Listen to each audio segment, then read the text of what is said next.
read an announcement. I just heard him ask. Oh, you're welcome. Rena, you reading the I'll read announcement? it tonight. Perfect. When I'm supposed to. Yes, ma'am.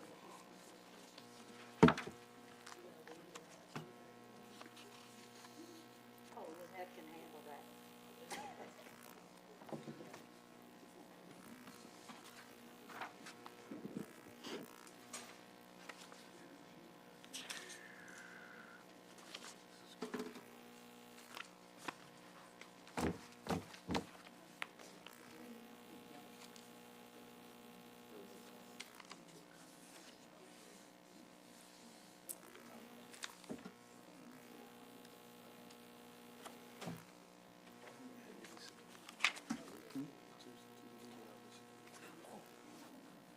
That's a good question.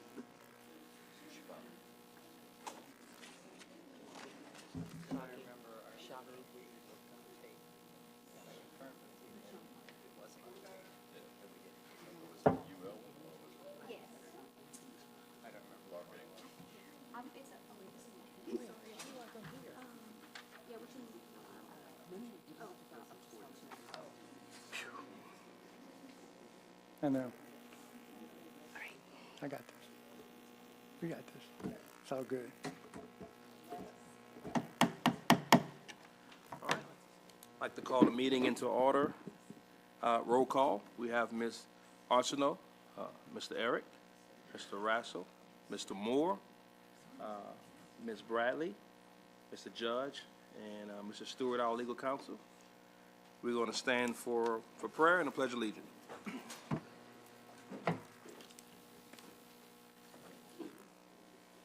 And we pray here. So Father, we thank you for this meeting tonight. Thank you for all the guests here tonight. Lord, grant us wisdom, understanding. God, we just ask for your peace tonight, your joy, as we discuss community business. In Jesus' name, amen. Pledge allegiance. Of the United States of America and to the republic for which it stands, one nation, God, indivisible, with liberty and justice for all.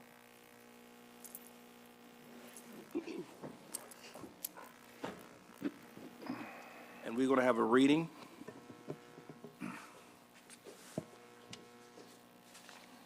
Welcome to the Lafayette Public Library Board of Control meeting. As Board Trustee, I would like to announce the following. This is a public meeting. To address the Board of Control on any item on the agenda, please complete and submit the public speaker form prior to the calling of the agenda item in order to have the opportunity to speak. Items for submission to the board should be handed to Ms. Nancy Abear, seated at the table to our right. When addressing the board, state your name, parish of residence, and title for the official record. No debating or confrontational statements will be allowed. This is not a question and answer session where you can ask questions and demand answers of board members or of employees, though board members may ask clarifying questions to ensure your concerns are understood. All comments must pertain to library business in general and the action item being considered in particular. The 3-minute rule will be in effect. Members of the public are asked to remain quiet during the meeting to allow the board to conduct its business efficiently and to refrain from making comments while other members of the public are addressing the board from the podium.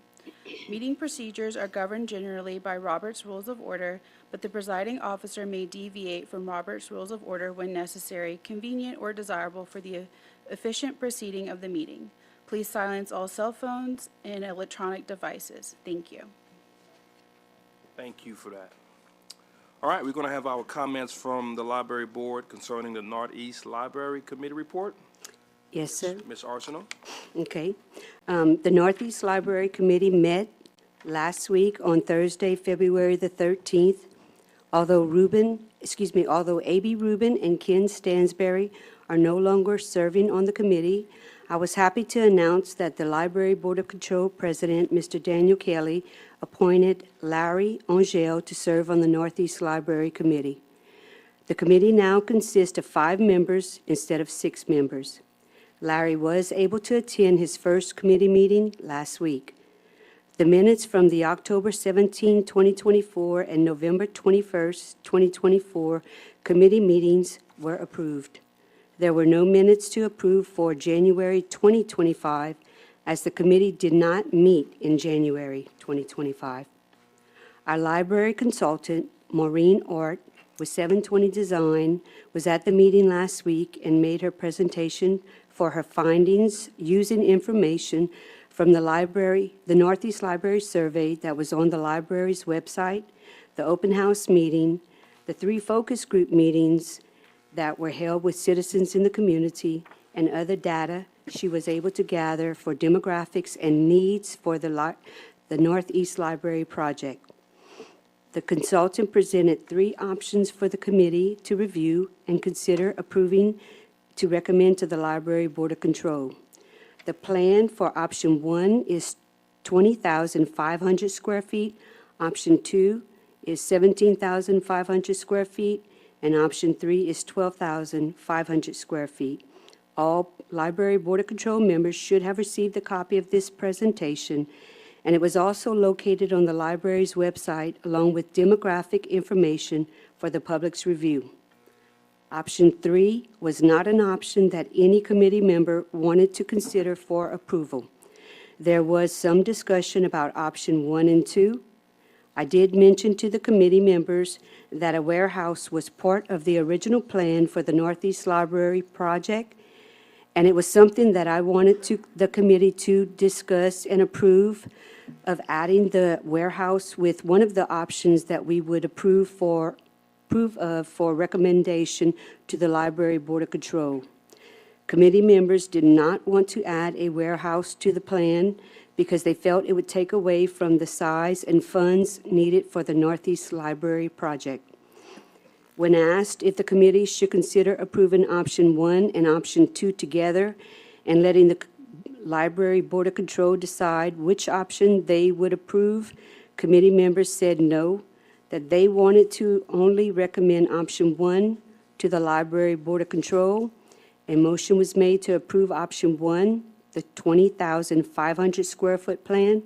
The committee voted 5-0 to recommend option 1 to the Library Board of Control. This concludes my report, and I'm sure you're going to have a lot of questions, but if you would mind, can we wait till we get to that portion of the meeting? Sure. Okay, I appreciate you.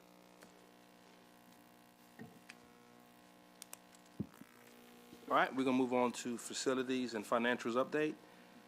Okay, so the Tyler system, our new system for LCG, has not been updated to reflect our current revenues, so you don't have this in your packet. But our current revenues are $12.76 million, and our current expenditures are $3.6 million. We are pretty much exactly where we expect to be at this point in time. And we're hoping that you get the full financial printout for the next meeting. It's been an adventure. So facilities report, our facilities staff went out to all of our buildings prior to the weather event and winterized everything that we needed. Other than being closed for the week, none of our buildings suffered any damage due to the cold. At Main, we removed the tree under the corner of the building near the staff entrance. We had a compressor failure on the unit that handles the server room, and we're at the beginning stages of the elevator project. We're preparing for the professional services committee. At East, we relamped the lighting in the children's and adult areas, and we have contacted the roofing company to schedule repairs on the flat roof. After the repairs were done and the building was inspected, we found that not everything was completed, so we're scheduling them to come out and finish the work. Right there with you. At North, we had a wiring issue on a transformer. At South, the roofing company came out to look at some, there's a theme here. The roofing company came out to look at some roof leak issues. Phase 2 of the construction is mostly complete. We're going through the punch list with the contractors. Phase 3 has a slight delay due to the availability of the equipment and parts, which is no fault of the contractors or the architect. At West, there are some roof issues that we're reaching out to have addressed. We ran into an issue with the Apollo Road entrance project involving right-of-way and the turn lane, but Public Works is looking into this. And you're now up to date. Thank you. And our Assistant Director report, Ms. Dawn. Good evening. Overall, we've been progressing pretty steadily, filling the vacancies within our system. Ratings interviews for our librarian one adult services position at South is currently being conducted. We actually had 20 applicants for this position, which was kind of exciting.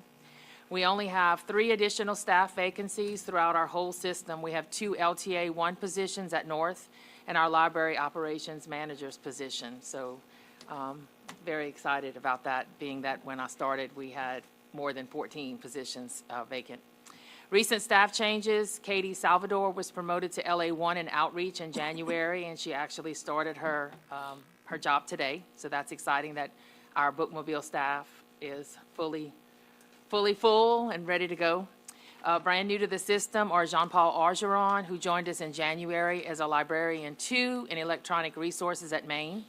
Bill French joined us last week as a librarian 2 in adult reference at South. And Cheryl Lewis was hired as the LA1 at North, and she's in the process of going through the onboarding process with LCG. Staff is in the planning phase of our 2025 Summer Reading Challenge. This year's kickoff will be on Saturday, June 7th here at Maine. And after a brief hiatus, our bookmobile is back in action. Yay. We are very excited to be able to offer this valuable service to the community and the citizens of Lafayette Parish. Despite being closed for a week in January for the Dr. Martin Luther King holiday and our snowpocalypse, our stats for January, although down just a little bit, were impressive. In January, we had a total of 63,962 patrons visit our libraries or use our drive-thrus, and we offered a total of 185 programs. If we had continued at this pace and we had not been closed for the week, we would likely have seen an increase in our patron count compared to last January. I've been pretty busy. I attended several meetings. I went to the Friends of the Library Board meeting, the Foundation Board meeting, the Bayou Land meeting. I've also attended the Summer Reading Program kickoff meeting. And in January, spent time in the maker spaces at Maine and West, working the adult services desk at Maine. I attended BiblioBop, that was probably the highlight of my month. Baby time at Maine and story time at Maine and West, and I will be going to East and North within the next 2 weeks. And I also attended a webinar on planning staff in services. Just a little bit of exciting news. Maine's going to be hosting an evening with Denise Lewis Patrick, who is the author of this year's Lafayette Reads Together selection. That will be on Wednesday, March 26th, and we hope to see everybody there. Well, great job, Dawn. You say you started, we had, 14. and now we have what? We're 3. Go ahead, girl. Pretty exciting. That's I like awesome. erasing that board. That's good. Very good. All right, so we're gonna have the approval of the minutes from January meeting. Excuse me, point of order. We have Yes, sir. a director's report. Oh, we didn't do that? I'm just messing. You get me twice. Got you. Okay. Thank you, Robin. Okay, so mine will be short. So I attended the Bayou Land business meeting. I've been attending South construction meetings, and at North, I attended a meeting with the manager of North and the consultant with the architectural firm to discuss flooring. They tell me this is the best part of the job. We'll see. Tomorrow, I'll be attending a council meeting so I can give a report, not to exceed 15 minutes, on the last year of the library. We've had a few more HR-related issues that I get to attend meetings for. Dawn mentioned the bookmobile is back on the road, and everyone on the crew has their Class D license, so we are at full driver status. They have, by the time this meeting was held, we had already gone 4 stops, including daycares and elderly apartment complex in Girard Park. The first stop that they had coming back, they had over 50 students and 4 teachers join them on the bus. So they've already booked their first Saturday bookmobile visit, going to the family summit with the bookmobile. It's projected to have 250 families in attendance. And so I know it was a long wait to get the bookmobile back, and I know it was difficult on a lot of people, but it is back. It is fully staffed, and they are ramping up very quickly. And now you can go to the minutes. Thank you. Thank you. All right, moving on to approval of the minutes of January meeting. President Kelly, I have a point of order, please. It has come to my, and I'm assuming the rest of the board's attention this afternoon. We received a complaint that we may have, or the allegation was made that there was a violation of the open meetings law last month in January as a result of not requesting for public input on the marketing plan that we voted on and approved. Now, Mr. Bro can correct me, and I'm going to ask you if I go any wrong. Without the board admitting that this was done or giving up any possible legal defenses that may afford the board a defense, the remedy, if my understanding is correct, is to basically redo that. So to bring up that issue and put it on tonight's agenda, we can do that, but it requires a unanimous vote of this board to do so. So in order to do that, I'll make a motion that the unfinished business from January 13th of 2025, as a prophylactic measure entirely, be placed on the agenda tonight for the marketing plan that we voted on and approved last month. I second that. So we have a motion, and President Kelly, if you would, please, from there. Motion and second. Any comments? No public comments. If I may, please. Because this item was not on the agenda, and first of all, we have to vote to add it on the agenda. But in order to afford the public comment, if somebody would like to write in to make public comment on that, I would propose, and of course, President Kelly, this is entirely up to you, a 5 or 10-minute break if the public would like to comment on adding this, and that would be the comment, to add this matter onto this agenda, to have them afford them that ability to comment on it as well.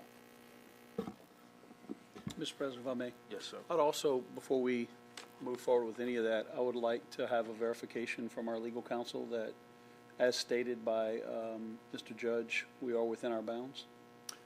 I think we're entirely within our bounds to bring this back up and offer the opportunity for individuals to comment, again, without any, again, we received this today, we want to give people the opportunity just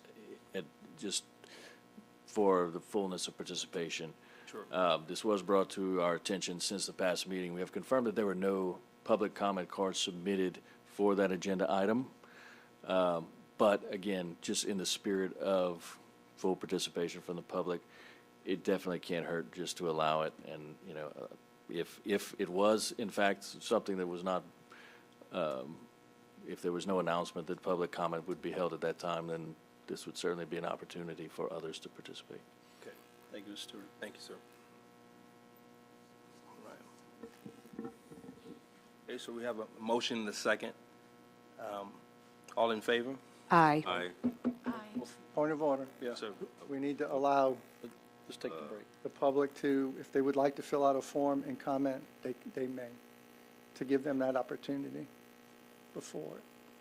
I know we had no public comments at the time, so we want to allow the audience a few minutes to make public comments. Should we, President, reread what they're thinking about from the minutes? We can revisit the marketing. Yeah, I think it would be, Information. if the motion passes, then we would, I think, read the agenda item and then after offer the, motion passes. yeah. Okay. Yes, sir. So, Rena, you're entirely correct. Procedurally, first we got to take a motion to bring this and put it on the agenda. Right. Then we would make a motion, I know this sounds it's crazy, right? But then we would make a motion, as Mr. Bro outlined, to take up the motion of the marketing plan, and that would be the perfect time to read it. Okay. And then we would let people comment on that. So there would be two votes that would have to take place. Okay. One to put it on the agenda, and the second one to carry it out. That sounds good. All right, so we're going to start a 5-minute, correct? I think we need to have the vote on the motion, which, was that I held? don't know, yeah, they can comment on the motion if they want, if the public wants to comment on whether or not we should add that motion.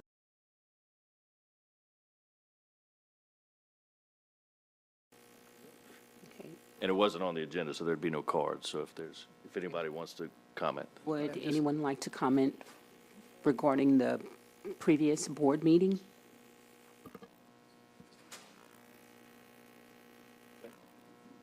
All right, thank you, Ms. Nancy. Okay. All right, so we have a motion and a second. And all in favor? Aye. Aye. Okay. Ayes have it, and the motion carries.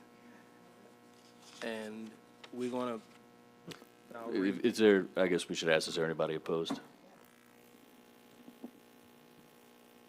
go ahead, ayes across, right? Just for the record. Yes, sir, for the record. Thank you, sir.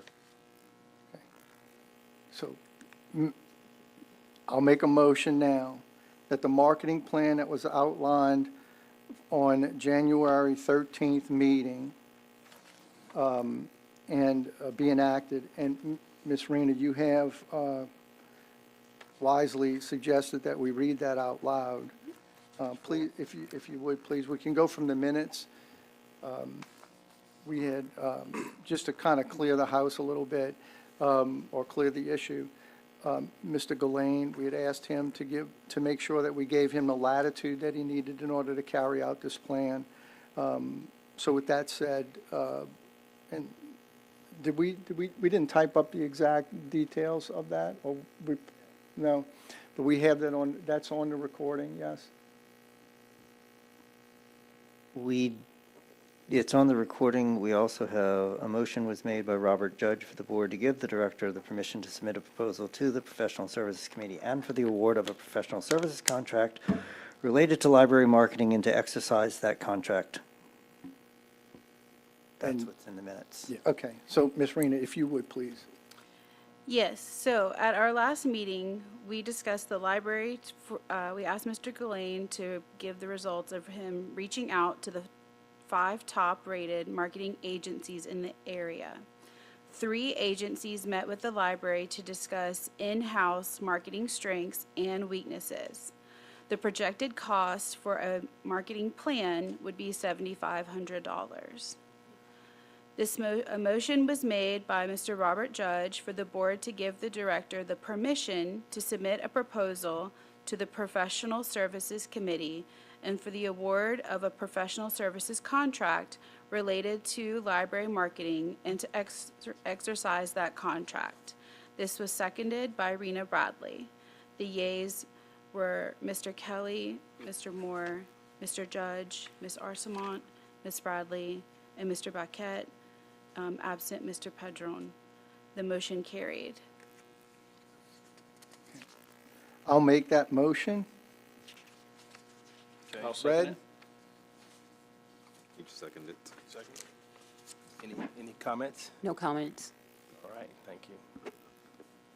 I think we should allow the opportunity for people to come, since it was not on the agenda. Okay. Yeah, so if there, this would be the time to give Sure. the 5 minutes, and if somebody wanted to fill out a card, then yeah. If you, anyone want to fill out a card concerning the matter, we can do so. Yes, sir. Thank you. Yeah, please.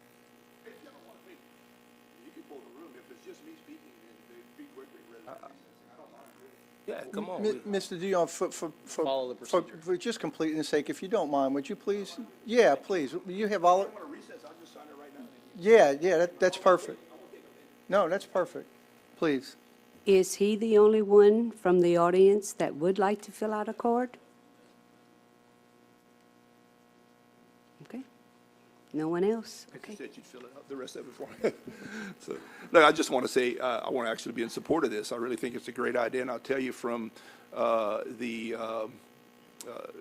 being a member of the foundation board, in the past, we have actually put in significant dollars towards campaigns, especially around millage renewal time. And this is, and I've always advocated that this is something you need. I think it's important to let the public know what the library does and its programs, so that when a time comes like a millage renewal, which you will be having come up in about a year, that they know what you're doing, that the dollars are being spent wisely. So kudos for this. I think I approve it totally. I mean, I'm a support of it totally, and it's unfortunate it happened the way it did as far as getting this up rail. The only thing I have total confidence in Stewart. He's a good attorney, but I think just make sure that there was not really a requirement for some kind of public notice via the paper or something like that. I'm sure you've looked at all that, Stewart.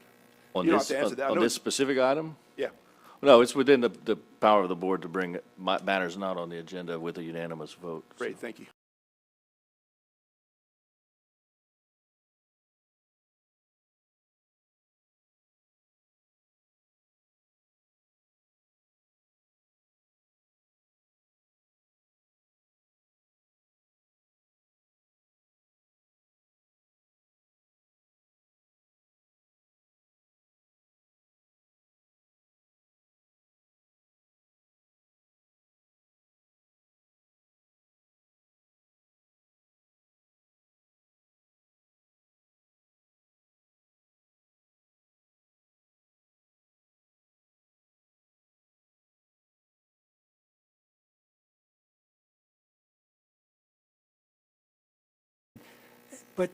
But you need more detailed data, more particular information, and a lot of times the minutes don't do it justice. The summaries in the newspaper don't do them justice, and certainly the questions from the audience are not addressed such that you don't know exactly what's going on, and that seems to be a big challenge.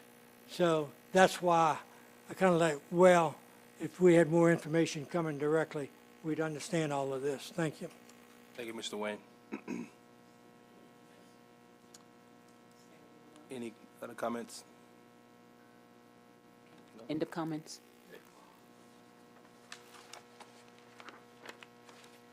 So we have a motion and a second on that. All in favor? Aye. Aye. Okay. All right, the motion carries. Thank you for that, Mr. Judge.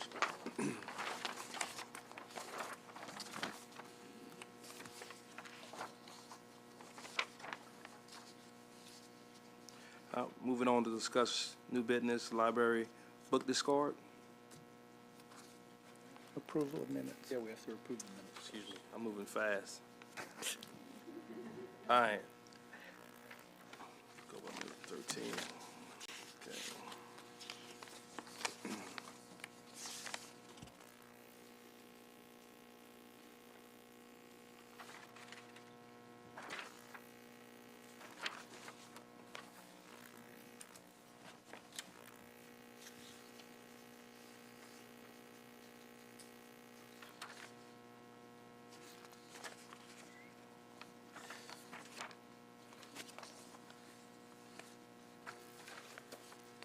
Mr. President, I'd like to make a motion to approve the minutes of the January 13, 2025 regular board meeting. I will second that motion.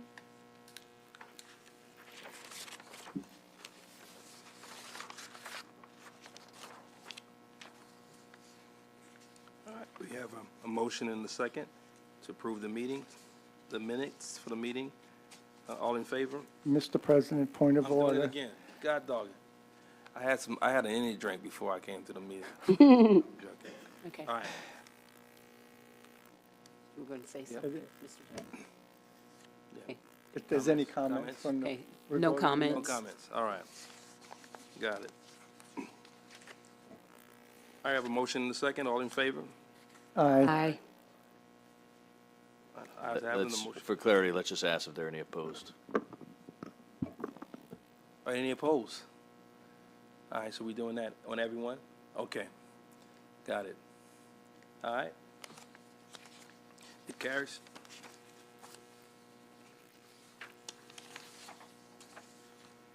All right, moving on to the library book discard. Or we're asked to take action related to the disposition of the books. Delane? This is just routine. We do this every couple of months. I sent to the board a list of the books we wish to discard because of condition and the discards because of low use. And we included a motion in the packet for you to consider. Mr. President, Yes, ma'am. I'd like to make a motion for the library to discard 3,390 books having been out of use for over a year due to the books being superseded, obsolete, unused, or otherwise unnecessary. I'll second that motion.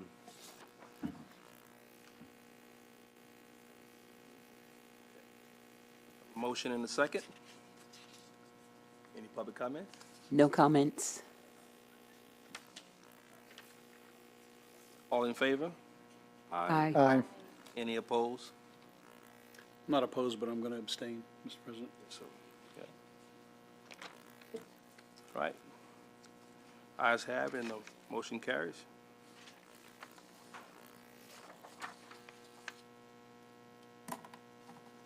All right, we're going to move into discuss the Northeast Library. Board will discuss and may take action on building options and budget recommendation. I'm turning over to Ms. Arsenault. Yes, thank you. Ms. Maureen Art, our library consultant, is here tonight. She did make a presentation at our meeting, as I stated. And if the board is good with it, I'd like Ms. Maureen to make a presentation to y'all so that y'all can hear the information firsthand. Ms. Maureen?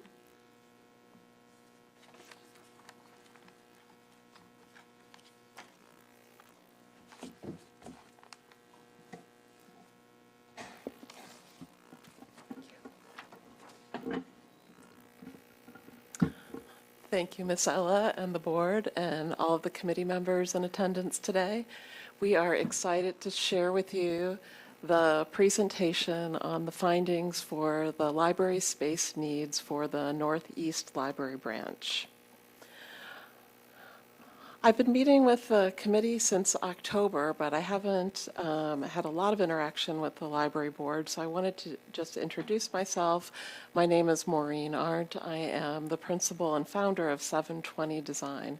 720 is the Dewey Decimal Number for architecture. We do libraries all across the country. We're located in Dallas, and we've done a lot of work here in Louisiana. But libraries are our passion, and we love going through this process, getting to know a community and understanding what the needs are for space and for services. So this is our agenda. It's based on the report that I know is part of your packet. We'll talk about the methodology and the amazing community input that we received. We'll talk about demographics and the needs assessment based on state standards, and then talk about the three options that we're presenting to the committee, the board, and the library. So one of the very first things that we did was identify what is the criteria for success. When we get to this point, what would we look back on and make sure that we had done? And one of the first touch points was looking at the original goal for this project back in 2018 was to build a 13,500 square foot library with a 10,000 square foot warehouse. A lot has changed since 2018. Construction costs has changed, the community has changed, but having that as the starting point was important. We wanted to look at the service gaps. The northeast region of the parish has a recreation center, but no other parish buildings. And so what are the cultural and educational opportunities outside of the schools that we could provide? What are the functionality and the resources that are needed? So the basics, what are the books? What's the technology? What are the materials? What are the special things that are unique to Northeast region? We talked a lot about really understanding the culture of the Northeast region. And we'll talk about this when we talk about the input with the community, but at the community open house, we met with WOW Women and the 100 Men, and people showed up and really talked about their passion for the community. And while it was an open house to stay and go, people really stayed and wanted to talk about what was important to their community. That it be welcoming and inviting, that this building should open its arms to invite people in for education, for entertainment, perhaps education disguised as entertainment, and to tie the indoors and the outdoors. The committee talked to us about how important community engagement was, because this is the first library for that region, and we really took that to heart, and you'll see that in how many people participated. Looking at accessibility. How will people access the site? How will they get to the building? What are things that we can look at during the design process about bike trails and connecting to walking trails? Maybe even talking about rerouting bus routes. Technology, you'll hear that a lot in this presentation and read it a lot in the report, that technology and bridging the digital divide for this region is one of the critical roles of a library branch here. And then just thinking about the exterior and the function and the aesthetics and what will make this building welcoming to people when they drive by. Do they know it's a library? Do they know that they're invited in? So in conjunction with the library team, the communications group provided flyers at all of the libraries for all of the events. There were press releases to television stations, to radio stations, to newspapers. I know I saw Danny get interviewed 2 or 3 times at the community input. We had 30 people come to the in-person events. We did 3 separate leadership groups where we met with representatives from the school district, from nonprofits, from business leaders, from government leaders. And then we did an online survey where we had almost 1,200 people respond. This is a picture from the open house at the Recreation Center.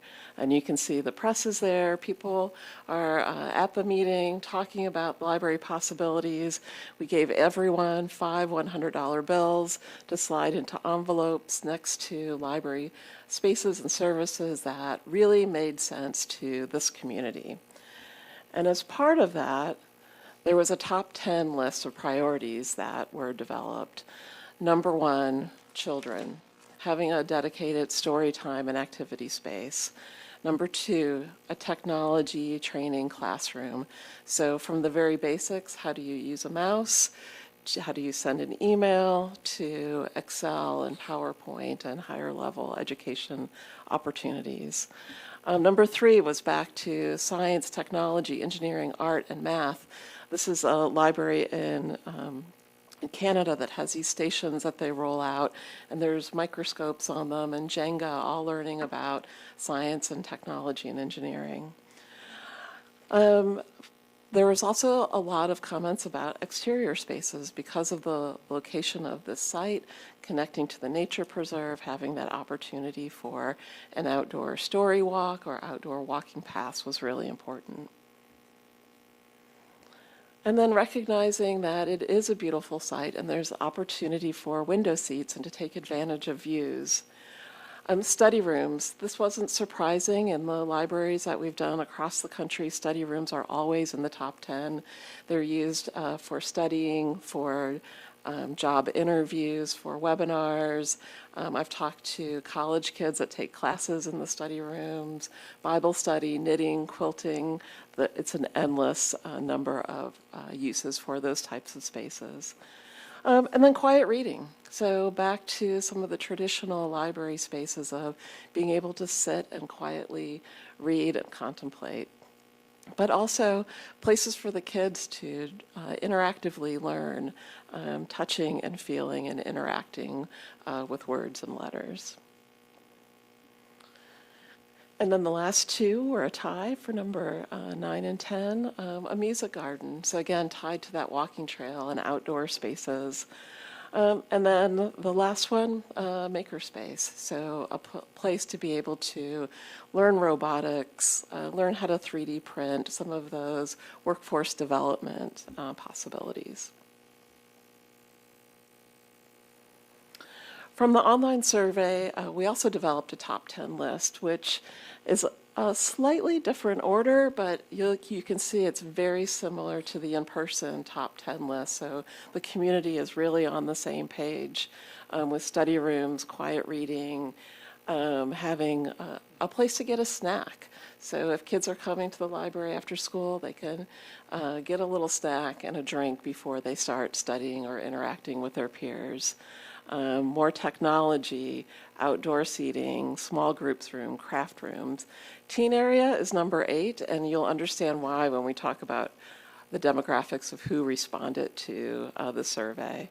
Tutoring spaces and community gardens. So where respondents live. So this is a chart showing the zip codes from all of the respondents. You can see 7051 is really the area right around the site. 70506 is just a little bit outside. But there was a good response from people all across the parish who cared enough about library services across the parish to respond to the survey. And then you can see the age distribution. We've done a lot of these across the country, and we typically see most respondents between the ages of 30 and 49. These are generally families with children in school. They're big users of the library.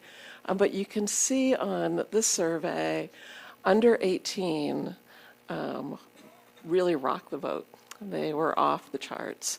The schools really participated strongly in the online survey. They use this as a civics lesson in their classrooms to teach the kids about public participation.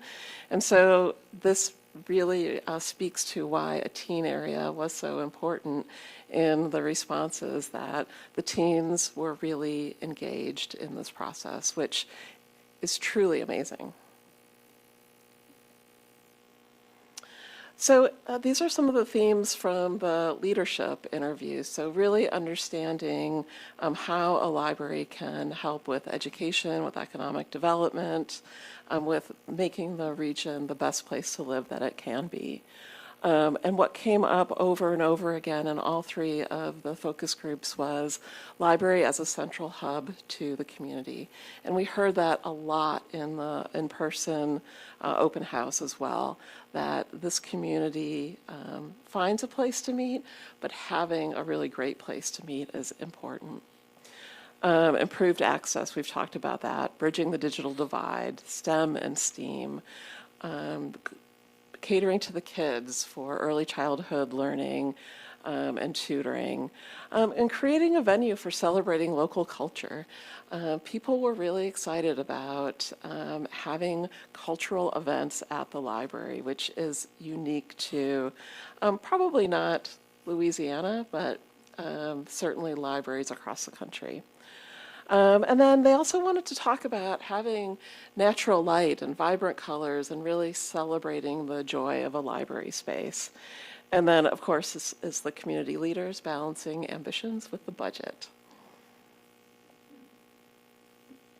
So in summary about the community participation, we had 1,200 Lafayette residents come out and share with us their thoughts about a library for the Northeast region. And for a branch, I will tell you that that is probably 5 times the next highest level of participation that we typically see. So we're really excited about what the community had to say and that they took the time to come out and share it with us. So the demographics and needs assessment.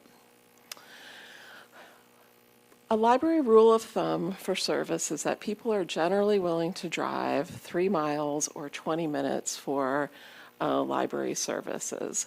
And so you can see from these blue lines, that's the 3-mile radius for each of the libraries that we're talking about. And you can see the Northeast Region branch in the upper right-hand corner.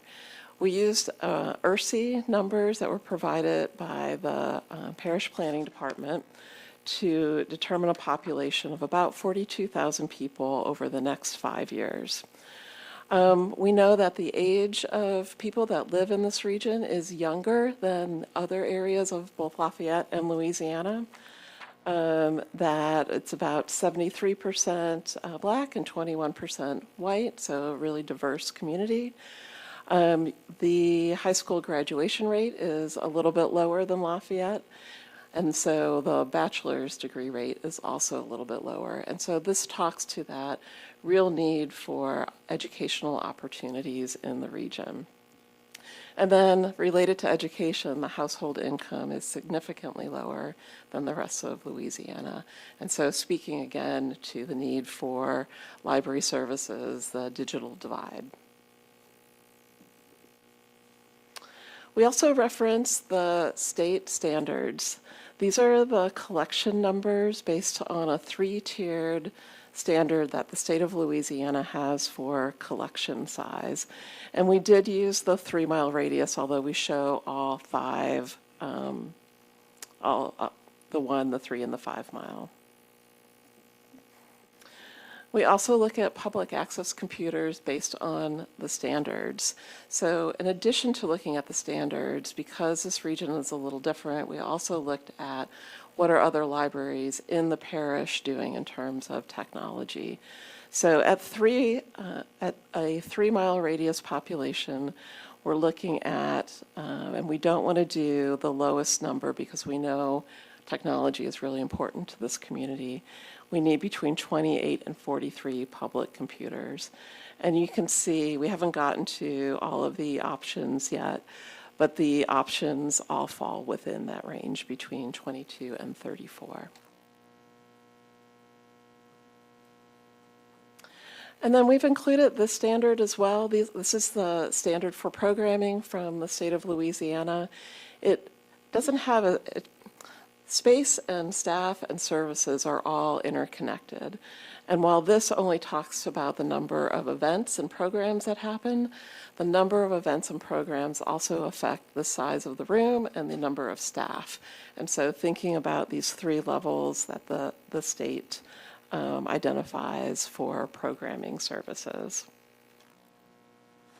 So we took all of that information, the needs of the community, what the community said to us, the standards, what you're doing in the rest of the parish, and developed 3 library space programs.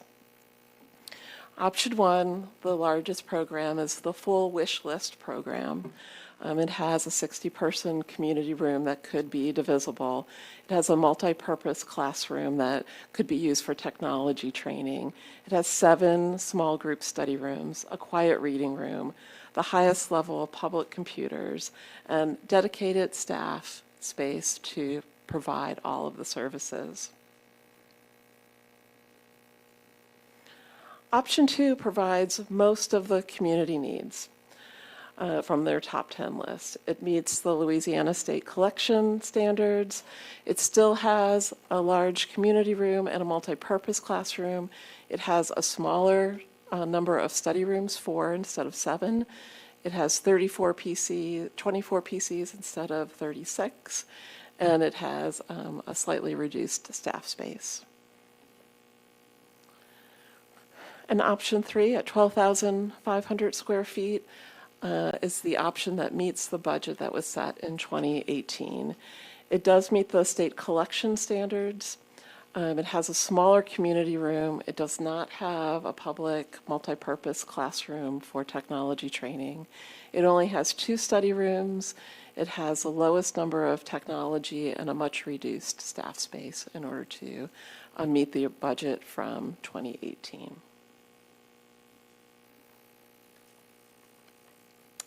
And so we also looked really high level at the next steps. Tonight we're presenting to you If a direction is given, the design could begin in March.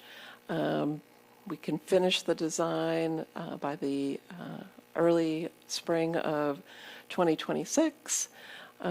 Bidding can take a month or two, and then begin construction, which is probably about 18 months.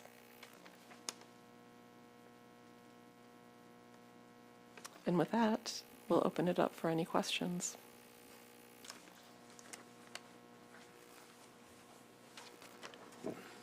I have a question. It's Miss Maureen, right? Yes. Okay. You mentioned that on the northeast side of town, that we have a recreation center, but no other public parish facilities. So my question is, in your experience, when a library is built in an area that lacks other public resources, what are some of the library features you've seen be the most significant? It's usually two spaces.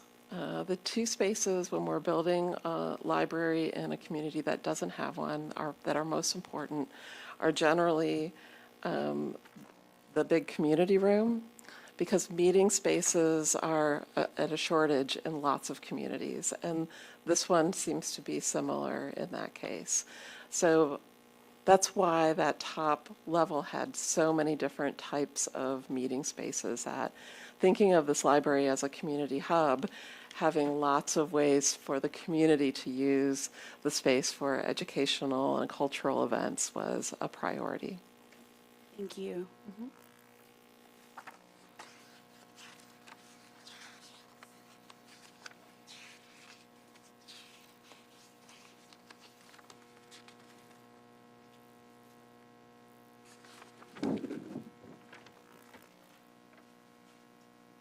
Ms. Maureen, for the music garden, what is the cost to install something like that, and also the maintenance cost for that type of structure? I think there's a broad range, Ms. Ella, and it depends on what type and how many. That is something that could potentially happen over time. We've installed them in a couple of libraries. They're really popular, and they're made to be outdoors, so they're really durable. They haven't been installed long enough for me to, there haven't been any complaints back yet. But it's also something you could put in 1 or 2 or 3 in the first year, and Add to it? Add to it. There's a new one every couple of years to keep it changing and interesting. You could even intersperse it with, lots of libraries are doing story walks, and so having frames for different stories. As you're playing music, you could be reading a page of the story as you walk along, and really make it a nature and library experience. This is one of the things I was excited about for the kids. Mm-hmm. I hope the They're board actually agrees. really popular with seniors also. Just, I can see that. I kind of like them too. Ms.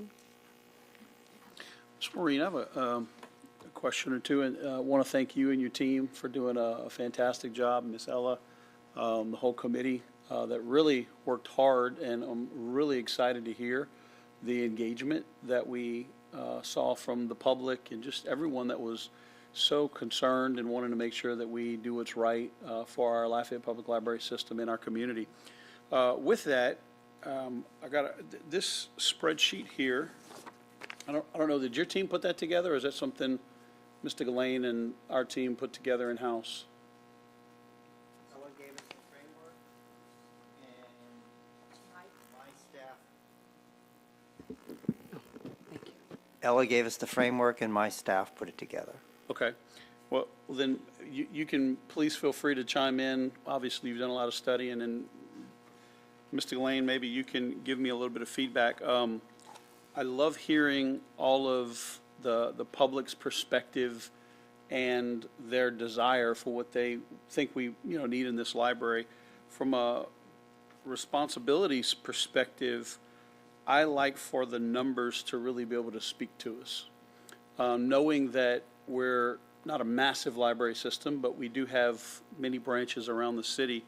I kind of combed through this, and I did not see where we kind of took the radius perspective as to how many people were around each branch.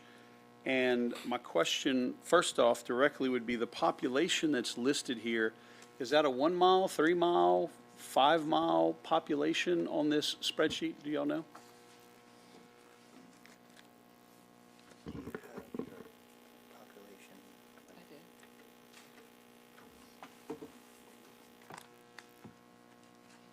That was going to be one of my questions to ask also. What we used in the report was the 3-mile radius. I'm not sure what's on the He's, chart. you're right. 3 miles radius. He's asking about the information that we got from the library staff. Oh, okay, for that one, I believe we used 3-mile radius, but when I sent this out to the board, we put this together today. Yeah. Yes, sir. So, Yeah. And I appreciate it. It's a lot of great information. But I guess the point that I'm trying to lend into is, you know, with any investment that has to be made, we have to be held accountable to utilization. And I think that as we survey across our system the size of the library, the feature sets of the library, I think y'all have done a phenomenal job in giving us a very bulleted, categorized, and prioritized list as to the feature sets that that library needs. But honestly, I would like to better understand the service that each library has in each region around our city with the surrounding populace and the utilization that we're getting. You know, because we're talking about 2018, 2016, some work was even being done, and we've, you know, set aside multiple millions of dollars for a certain size library, and we've come back. I mean, we're going from 13,500 to 20,000. Not only from 2018 construction cost estimates to 2024 construction cost estimates. I'm glad we're not going to serve egg omelets, because we definitely can't afford that today, right? With the price of everything that has just gone skyrocket. So I would like to ask if we can look at it from that perspective, from a engagement and utilization rate, with looking at each one of the libraries that we have. What is that populace within a radius? And then what type of utilization are we seeing in those areas? And we can take all kind of different things into consideration with that as we kind of look at it. But I would need personally some more quantifiable information for me to even be willing to entertain a vote to put that many more millions towards a library. And I'll be the first to say that I'm willing to do that if it's what our people need. I'm just, with everything I've heard and seen, and listen, it's a lot of information. And as Mr. Gillane just said, this big old spreadsheet just came out. Ella's spitting out information, trying to keep us abreast as much as possible, as efficiently, as quickly as possible, but it's a lot to digest. And so I think that's one issue. And just some quick rough math that I did, you know, South Regional is 37,600 square feet. And according to this, again, I don't know what the population radius is, but it says 121,000. So that's 0.30 square feet per person. You look at East Regional, 15,000 square feet, 32,000 population, 500 roughly that we serve, and that's 0.46. If we take into consideration, we're going to about 40,000, and we're looking at a 20,000 square foot library. Those numbers kind of align, but I really want to understand the utilization of each one of our facilities and make sure that this is going to be money that's well spent. Does that make sense?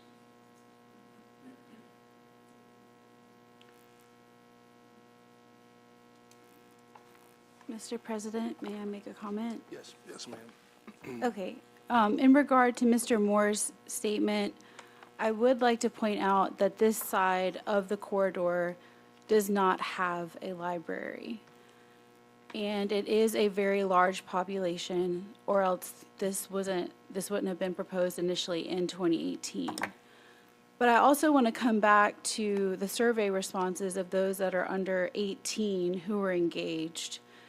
The vastly growing part of that area of town, the demographics of the population under 49, which is outlined in our booklets. If you look at the tab that I gave you, it would be tab 3.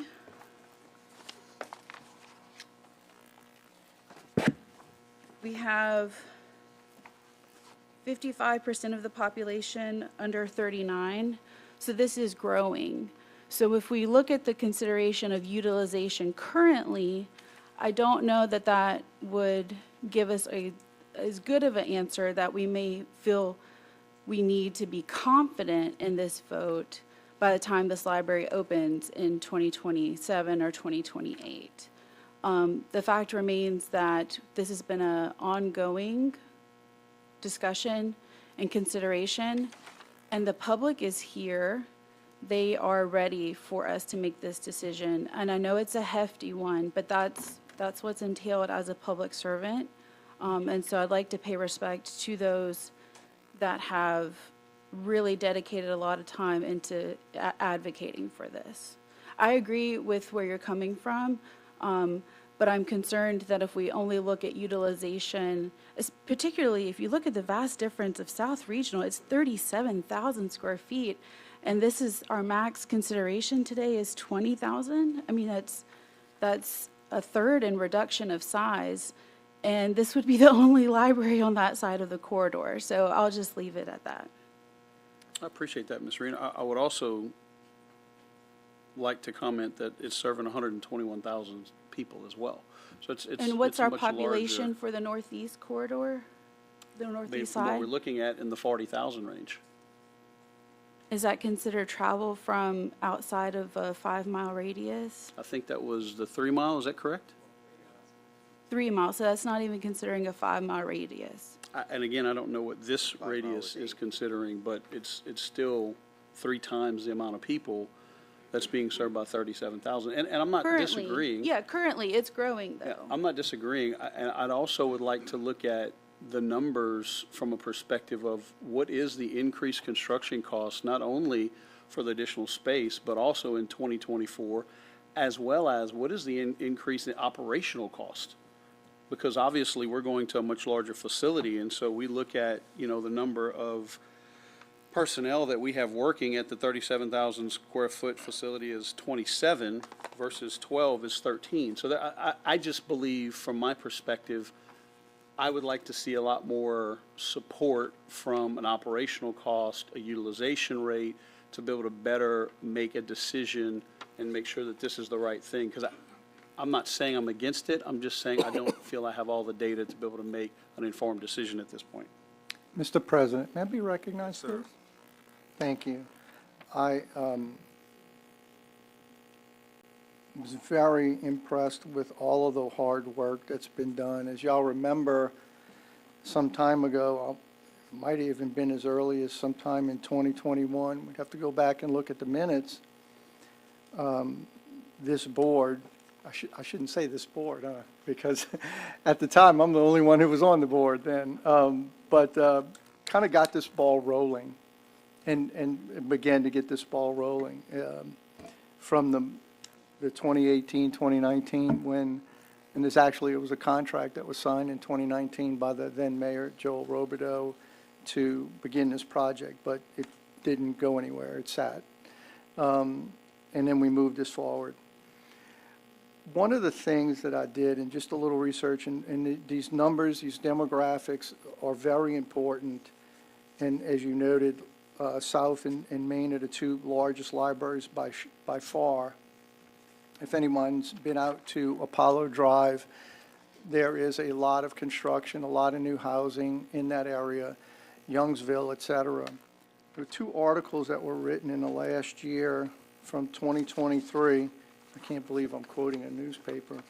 But February 22, well, actually, it's digital reporting.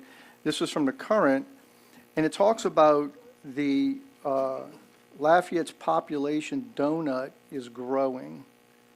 And basically, the conclusion is that the city of Lafayette proper is losing population in the surrounding areas, particularly Youngsville, Broussard, and as you move to Scott and Milton area, are actually growing. So the growth in Lafayette Parish is on the outskirts of the unincorporated, outside of Lafayette City itself. And again, this is from current March of 2024 and February 22, 2023. I can enter this into the record if anybody would like to have copies of it. I won't personally make you copies, but I'm sure we can get copies, and I'll enter it into the record and that's a consideration. So one of the issues that's been brought up over and over and over again is we don't have any real hard data of, what's this going to, how many people are we going to be serving? That doesn't mean that it's not a need. It's not an act of justice, certainly, to have this done. At the same time, Mr. Allen, to your point about being prudent and making sure that what we do when pulling the trigger on it is the right thing to do. And I'll give you some examples. Right now, I don't know, Larry had numbers. Tonight you heard this window's leaking, this roof's leaking. All of those costs go into things that we have to consider, and along with the rising of salaries because of the devaluation of the currency, of course, that's a consideration. And one other thing that sticks in my mind, in 2021, maybe March-ish, this board approved to move forward with renovating North Regional Library. That was 4 years ago now, right at pushing 4 years. Not one nail has been driven yet. I don't think one piece of material has been ordered yet. If I'm wrong on that, Danny, correct me, please. But it took 4 years, and that's just renovating a project. And it's because of the governmental red tape that exists. It's nothing to do with the board didn't want to move forward with it. We did want to move forward with it, and we approved it. But to your point about construction costs, we approved to put a metal roof on North Regional Library. Why? Because they're permanent. You put a roof up, it lasts 50 years. You're not going back and fixing it in 15 years like we're doing now with 2 roofs. And we just fixed Maine. These are thousands, if not hundreds of thousands of dollars. We approved the metal roof on North Regional Library. It was $162,000 to have it done when we approved it.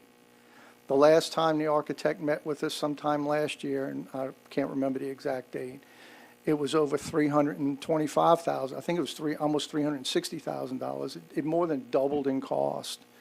And so there is a problem that we're running into with the cost. And so not only this idea of expanding, putting 7,000 more square feet, along with that just in that construction cost is exponential. I mean, again, I don't have any hard math on what it would have cost then. And why was this amount of money put? I think it was based on West Regional. It was kind of the same size-ish. That was the original idea, that it would serve roughly that same population demographic.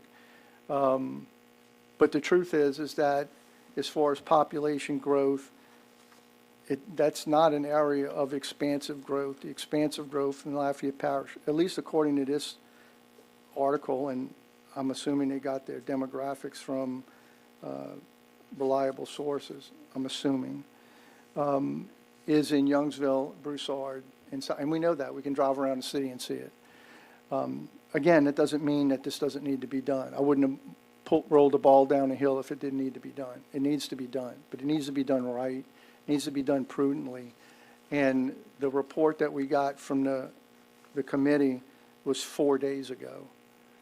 And I think it's pretty irresponsible to ask a board to spend that amount of taxpayer money without having time to really digest this, have the time to ask a lot of questions, and get some real hard numbers and be very comfortable with, we did the right thing, and we did it prudently for the people whose money it is, which is not mine.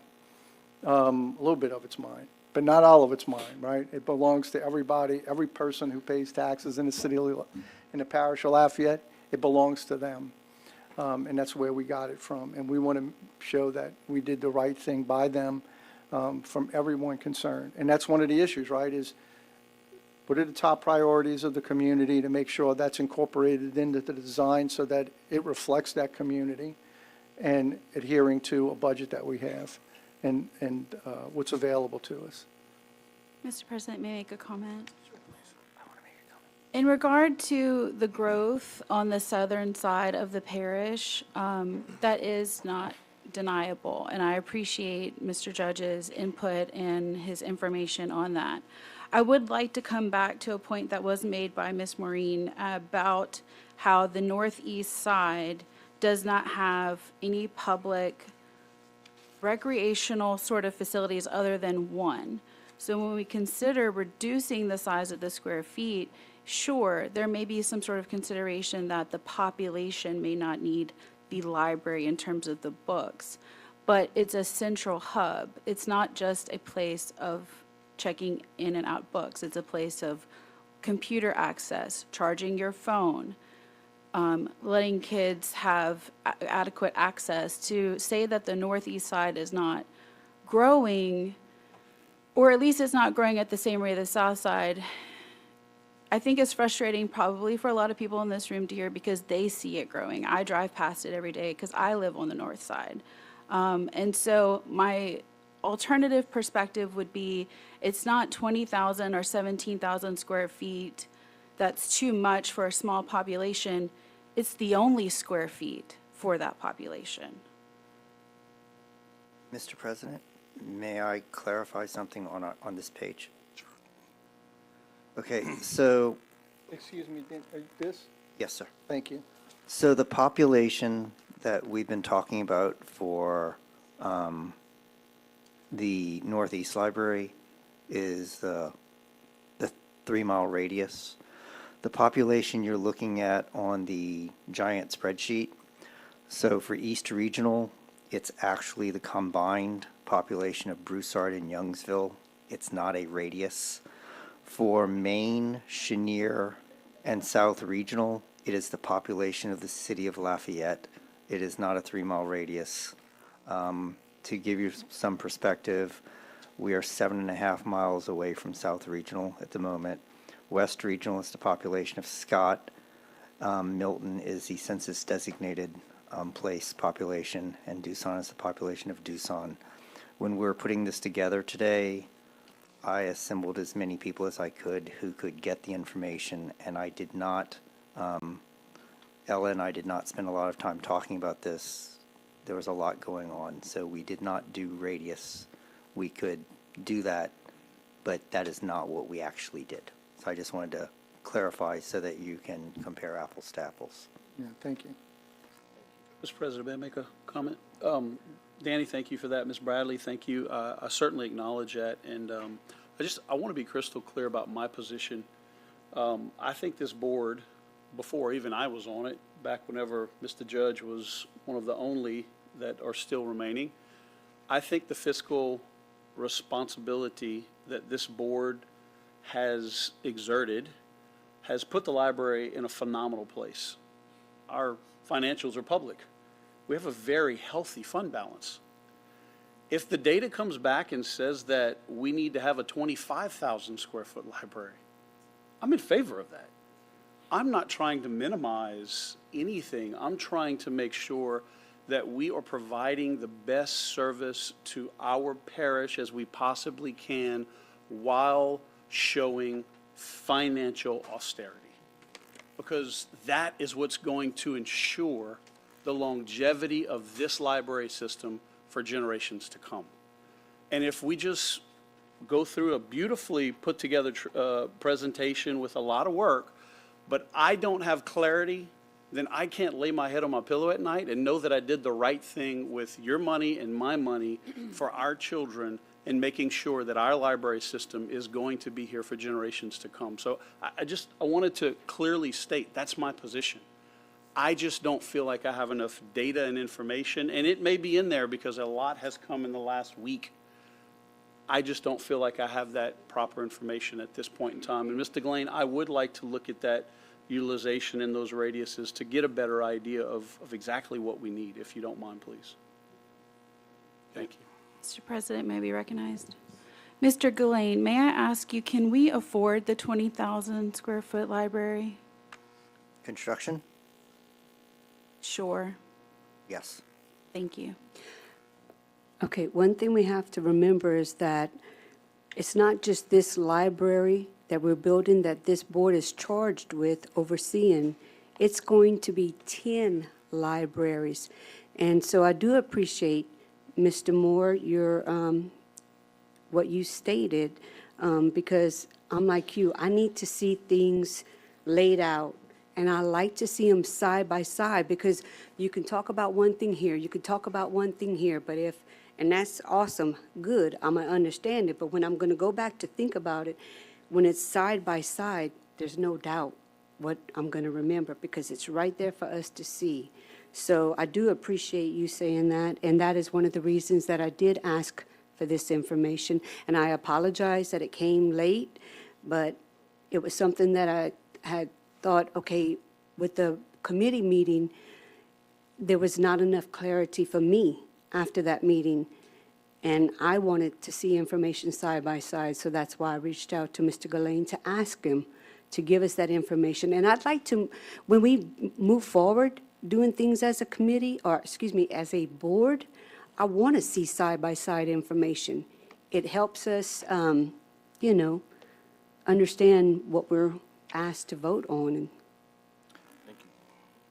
Mr. President, Yes, sir. I'd like to make a motion that any action on this, the proposal be postponed indefinitely until, I'm sorry, I have the floor. Yes, sir. We make a motion to postpone this indefinitely. Under Robert's Rules of Order, doing so would take it out of this meeting, and it would be placed on the agenda at another time. It has to do with technicalities of that or tabling it. You don't want to table it. So, again, it's just a technicality, but that's my motion. Okay. And I would ask for a second. I'll second the motion.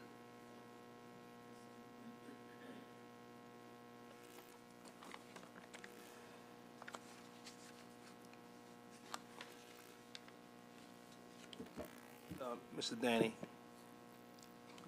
how soon, I'm can we- sorry, point of order. We have a motion and a second, and with that, we would then ask if there's any public comment on the motion to postpone. That's what I was going to ask about.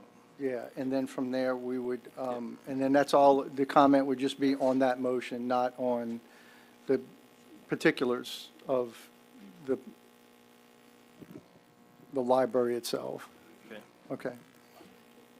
That's my point of order.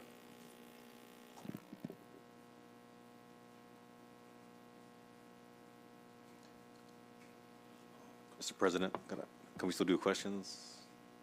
Or, no, okay.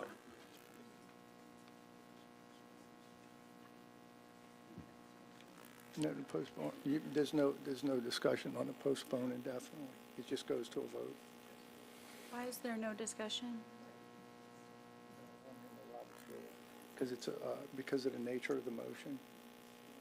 So they would have, you can just, All right, you so- can after. But on the, Okay. So we have a, we have a motion and a second, and then we're going to move to take public comments. No, not table. Of the motion. not table, it's a postpone indefinitely, that's the motion. Have some comments? We have a Ms. Olkers.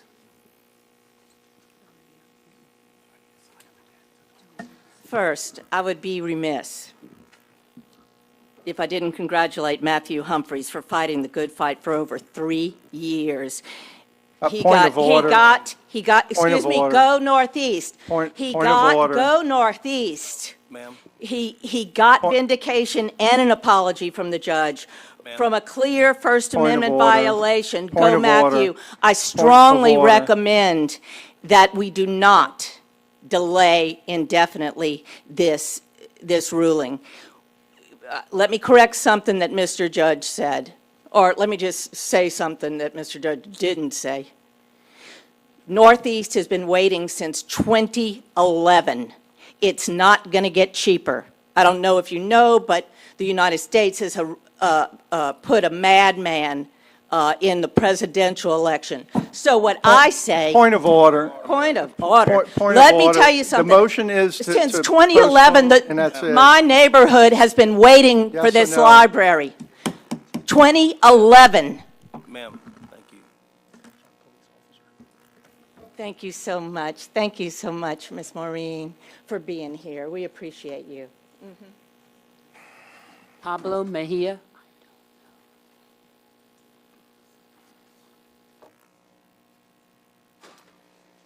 Pablo Mejia, Lafayette Parish.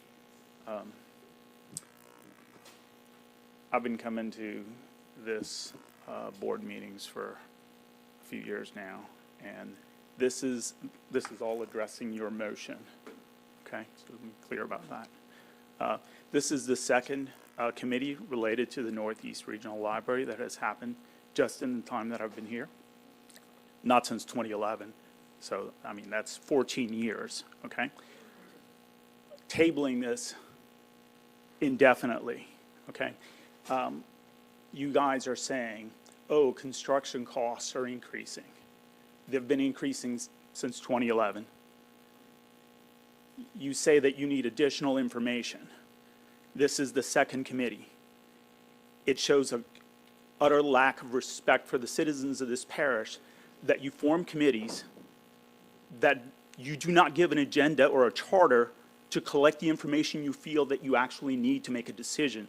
So then what you do is you just, oh, well, I don't know enough, so I can't make a fiscally responsible decision. Well, it's your job to know enough. It's your job to figure out what it is that those committees need to provide to you in order to make that decision, to be fiscally responsible.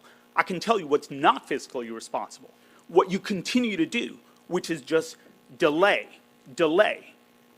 You mentioned prices keep on going. You mentioned that they're doubling, okay? So let's delay some more. Then what? We can buy a tent? Because at the end, in 2050, when you finally make a decision, that's all we'll be able to afford. What I see is you reaching into my pocket as a taxpayer, just burning the money that I pay because you don't do anything with it. You're just waiting around for something. What? You cannot even state what it is. You put together a report, it doesn't have the right information, you do it at the last minute. If you're going to table this, you should at least have the decency to say, this is the info that I need in order to make a decision. Whatever that info is, at least say what it is and do something to collect it. Wayne Colvin. Mr. Colvin? Yes, she called you. Mr. Colvin? Wayne Colvin. I commend the board for delaying this because there is more information to be developed on this, and you don't want to hastily make it.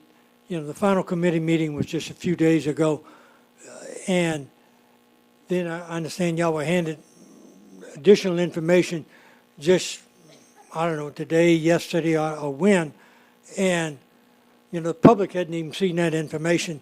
So how can we provide information to y'all? You know, this thing is changing, and there's more information to come. You haven't even heard the public comments yet. So I think it's, yes, because you can't undo once you start moving this thing forward. So I think that's the right decision, and I applaud you for doing so. Melanie Champagne? Melanie Champagne, Lafayette Parish. Okay, quick note, can we cut the crap? Because nobody believes that you are serious about building this library. 2018, 2019, 2020, 21, 22, 23, 24. You didn't do your homework. That is not our problem. You came unprepared. You had ample time, ample committees, ample data, ample Excel sheets to build this library. It is time to stop saying that you don't have enough, or there's not enough time, or you need to look at it some more. How many years do you need to read an Excel sheet? How many years, how many committees, how many people gathering information do you need to build the library that started in 2018? What I didn't hear is the words children, because this population you keep talking about, you know what's behind that word? Human beings, children who need a library. Elderly people, people who are in college need a library. Nobody in this room believes that you intend to build this library. Nobody. Build the library. Don't you dare postpone it. How dare you act like this is hastily done? This is not hastily done. We're not playing games anymore. This is enough. This is the end. This library needs to be built. Do your homework. Get your facts. Show up at the committee meetings. Talk to the people. Go to the neighborhood and do your research. This is enough. Build this library. Lynette Mejia.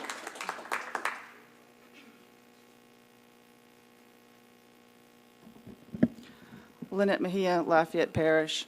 Mr. Judge, when he started this entire line of reasoning, pointed out that he was the only one here in 2021. Well, I beg to differ, because I was here. I've been here since 2021. And he also mentioned that construction costs for the renovation of North and South have gone up exponentially. He's right about that. They have. But what he accidentally left out was that the board, him included, paused those projects in 2021. The architect was ready to go, the money was set aside, the parish council had given it the green light, and the board decided it was not fiscally responsible at the time to move forward with those renovation projects. They decided they needed more information to move forward with those renovation projects. Well, guess what happened? The pandemic hit, and then costs really skyrocketed. And last year, we heard again from the architect, when they decided to unpause the projects, that the renovations we were going to get at North and South were going to cost more and give us less. So you all, many of you were here for that presentation, and you heard the architect say that. Well, the reason that happened is because the board needed to pause and needed more information. So it doesn't work out for you to do that. You need to move forward. Thank you. Mitzi Miller Maddox.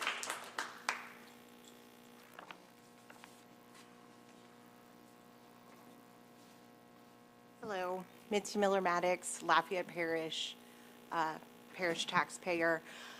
Basically, you all asked that a committee of community members come together and spend quite many hours of their time and labor to give this board recommendations on what the community needs.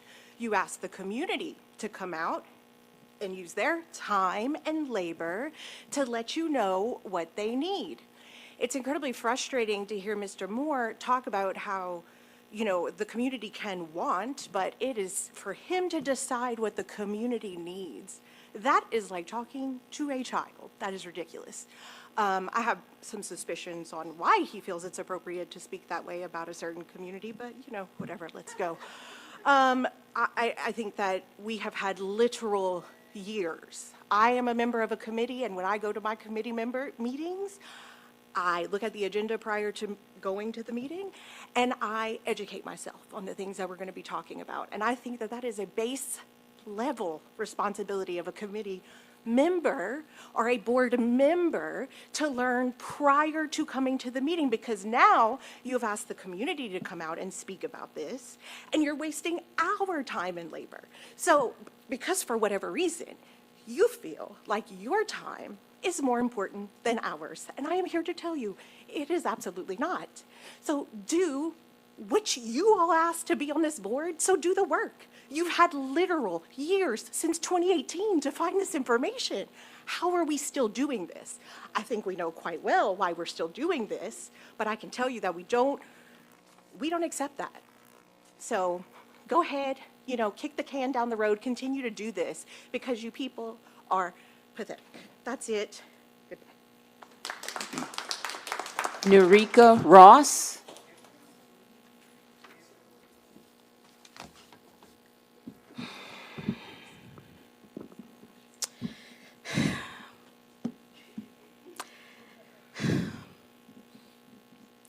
I truly want to rip every single one of you into shreds right now.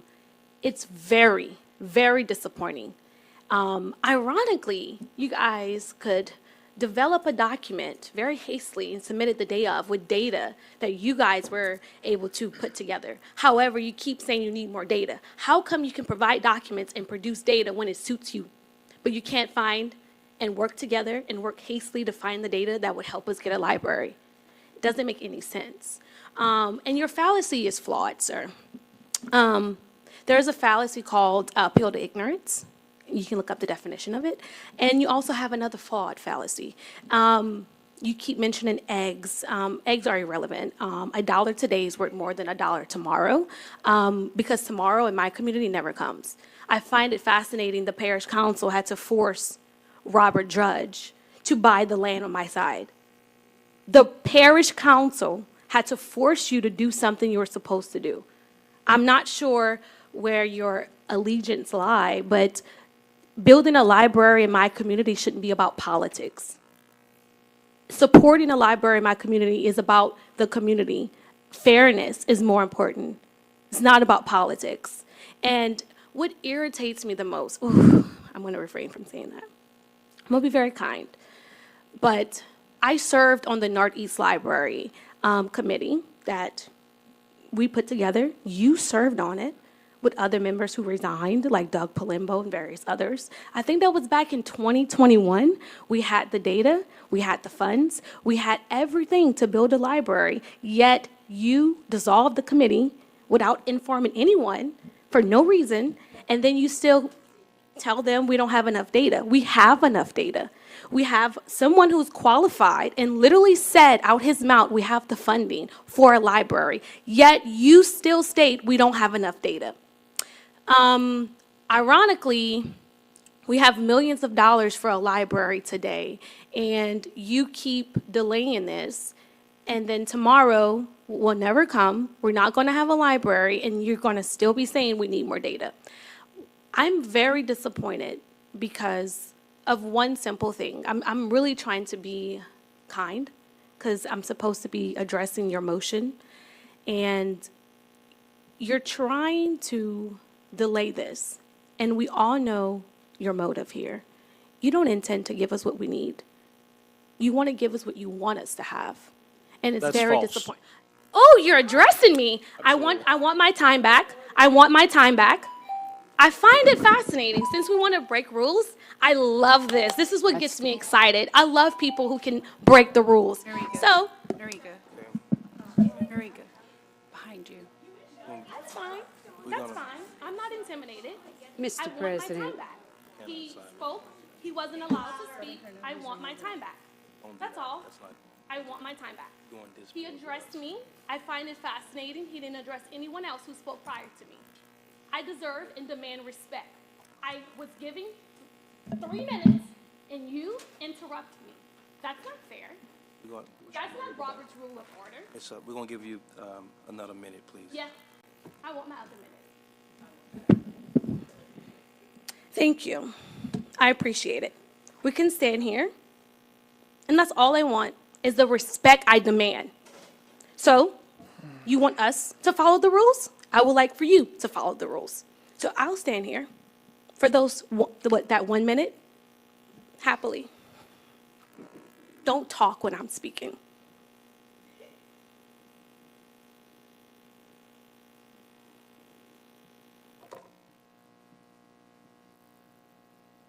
Respect is earned.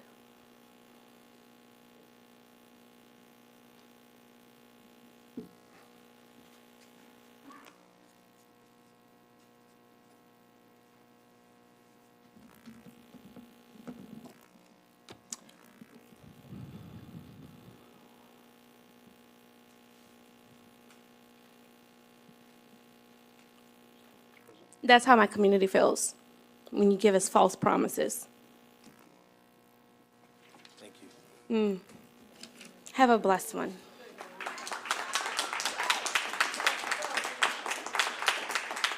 That's the end of the comments. That's for X, for the proposal? Yes, ma'am. I apologize. We have Miss Cindy Fox. Check.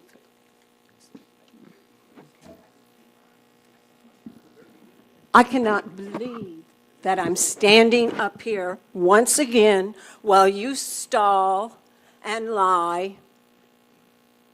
And Norika's right. We're only here because the council forced you to buy the land. I was there that night when they forced you.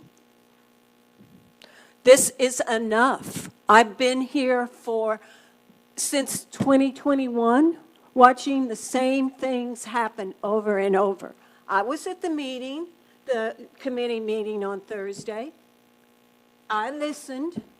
There was plenty of time between Thursday and today for you to make a decision, for you to study and do your job.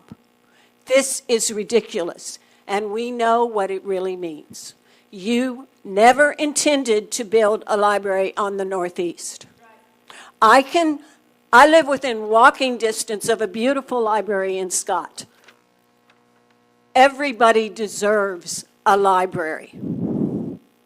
Do your jobs and build the library. This is ridiculous. Matthew Humphrey.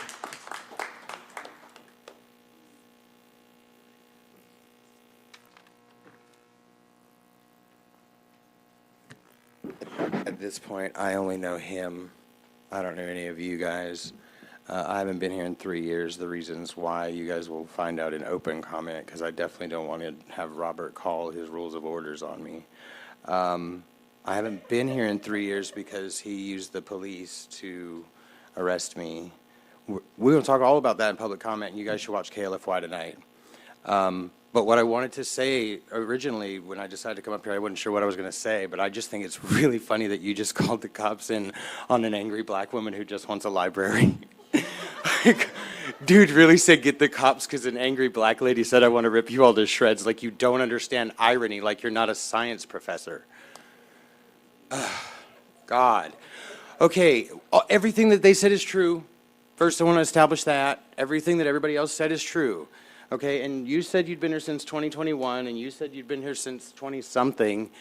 Well, I feel like the first time I was ever in this library system is whatever year it was in 1997. How old was it then? Like, that's how long, like, the first time I was ever in here. But I've been in board meetings since at least 2018.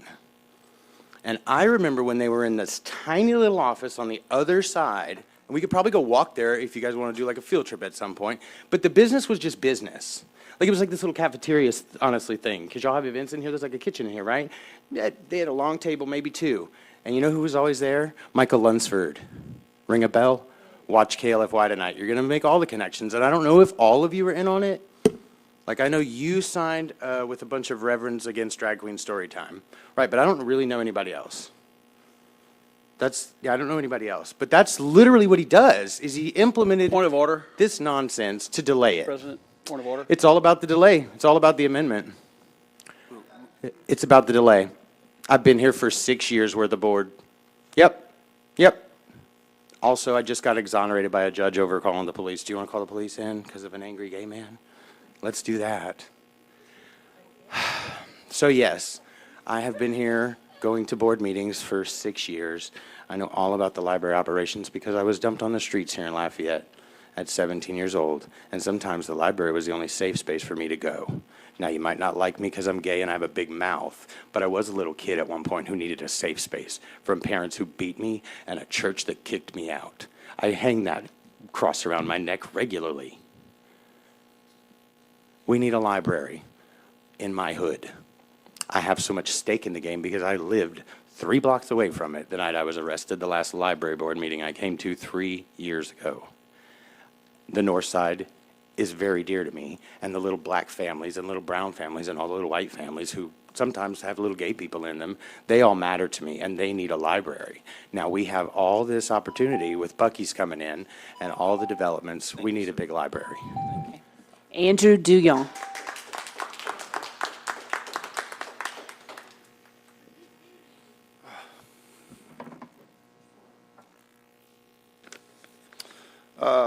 Andrew Duyon, Lafayette Parish.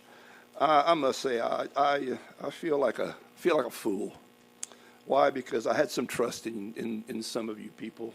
I still have trust in some of you, but, you know, I wrote my notes on this little piece of paper here. And first staff, I thought I'd be arguing about whether we needed an option 2 or an option 1 library. What was I a fool? You know, I feel like y'all have turned me into a cynic tonight because this is just not the way things.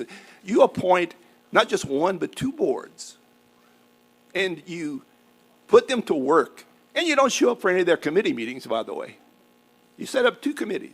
I was going to congratulate Ella, and I did already congratulate her on the fine job she did as that committee. Ella, I hope you stand up for the option that you recommended, because that's important.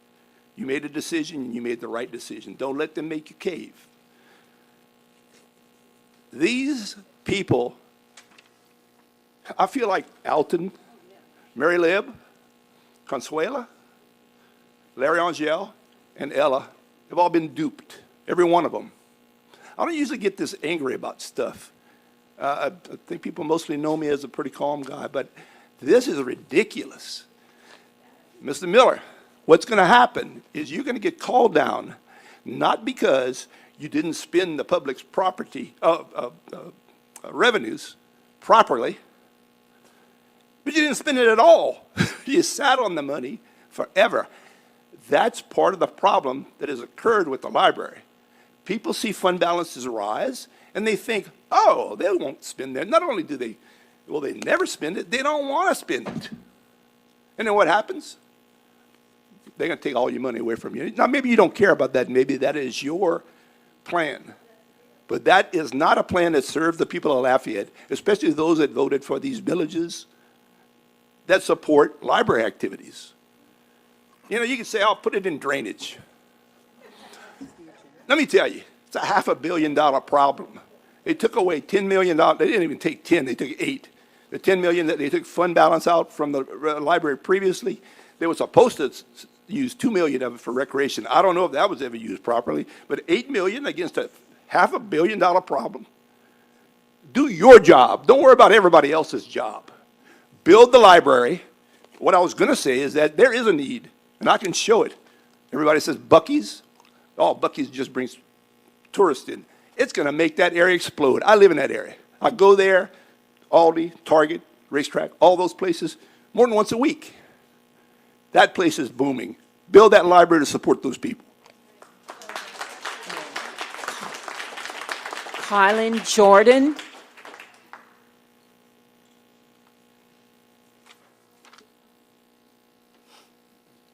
I'm Kylan. I'm going to cry because I'm so mad. I want to look at it from Maddie's perspective. What are these kids thinking? That we're not building them this library? That they're not good enough? That they don't deserve it? Like, just imagine what they think. It's not cool, guys. Like, it's so not cool.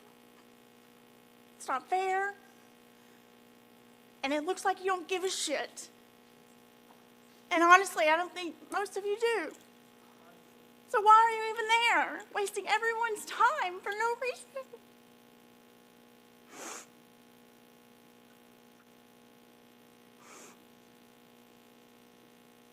I believe that everyone has good in them, and there are more good than bad in the world. But this, I don't know what to think. Y'all should be ashamed of yourselves.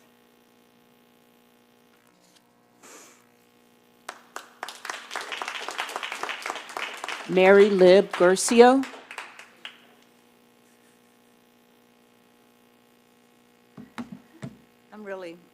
I'm Mary Lib Gercio, Lafayette Parish. I'm really appalled. Before the meeting, I commended Ella and Alan for selecting a very good committee that worked hard over time to study the information, to get input from the community, and we did all of those things. The library invested money in hiring a professional design consultant from out of state for impartiality, Ms. Arndt, and she did an outstanding job of providing us with the data that we need. This committee that made its recommendation for unanimously for option number 1 4 days ago before there was, the deadline had been reached for amending or tabling, or postponing, or rescheduling. That didn't happen. The data that Ms. Arsamon has requested should have been provided to the committee. And it wasn't.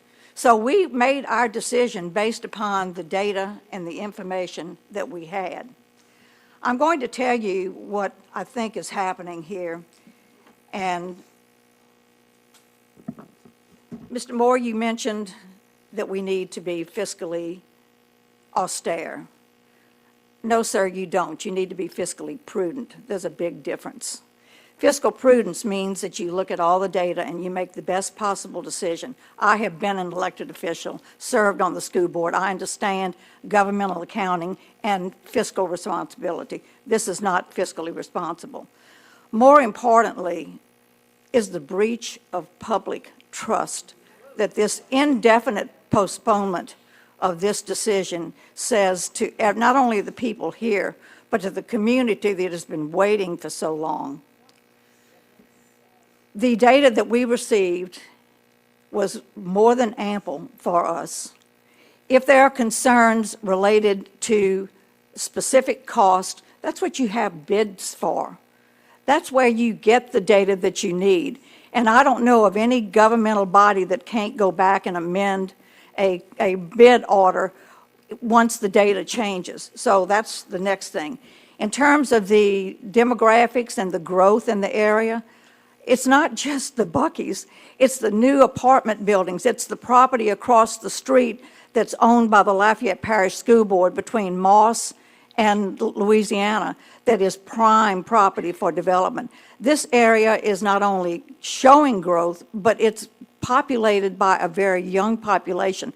These young people are going to be families. Please do not vote for this motion. Thank you. Renee Saunier.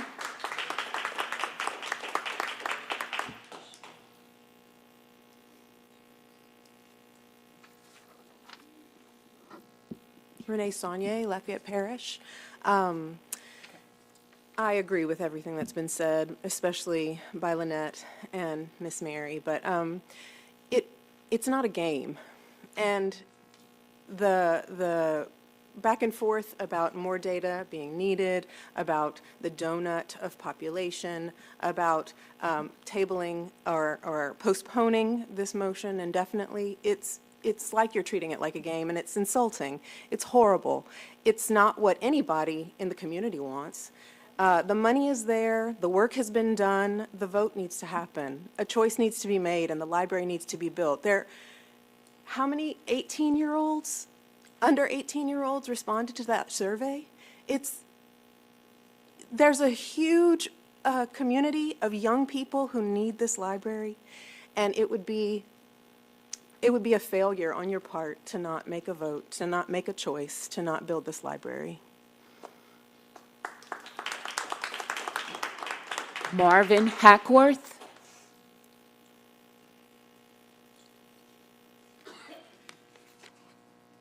Marvin Hackworth, Lafayette Parish. I just want to take time and just first, sir, you've been on the board. We heard the other accusations. You was forced to buy the property. And if the rest of the board don't take a look at it, the rest of the board is y'all falling under his character because y'all not taking a stand against it. So just look at what is your reason. We know you have an underlying reason why you keep opposing. And it wouldn't be so much of an issue if you would have made the proposal not to indefinitely. You should have put a time frame on it because you're hollering about data. And to go to you, I worked for the city in the past, worked in accounting. So if you want to talk about fiscally being, the city has spent plenty of money and made it work. The money is allotted, it's there, it can be done at the proposed option of option 1, and it can be done. And we can adjust as it goes because that's what the city does. Just in the same way in many, many years of working in accounting, I watched the city adjust, and that's what boards and committee. To delay is just constantly just pushing a project aside that for whatever reason, because the board The only person that ain't changed on the board is you, and you making the rest. Now, I don't know if y'all want to stand, but maybe the proposal of the board should be to remove you from the committee as well. So that's my thing, because if you've been here for every aspect and you've been a person of delay, you probably should be removed so the whole regime of the board can be removed. Alton Trahan.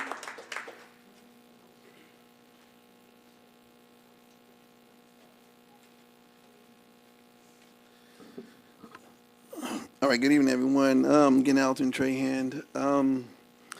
I came here very hopeful tonight, very prayerful as well. I've been involved in this process since day one.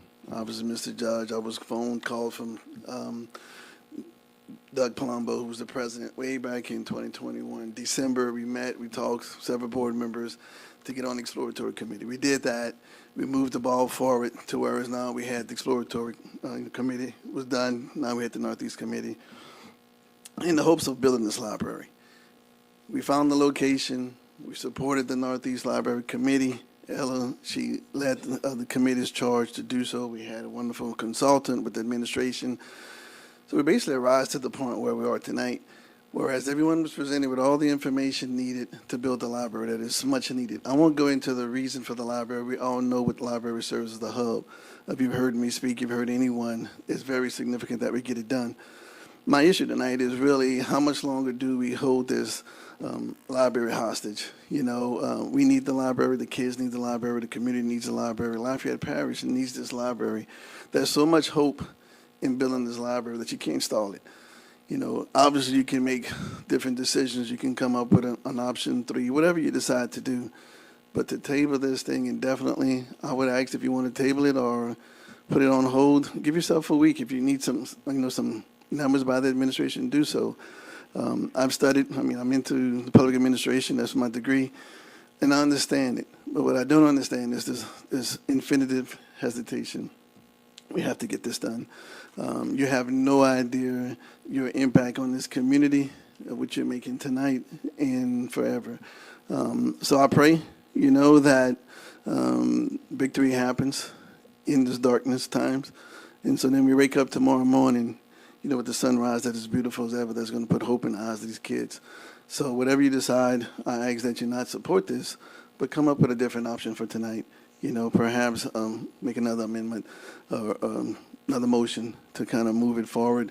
However, with the discretion of the board to make a different decision, perhaps depending on some information that you need. But the growth is there.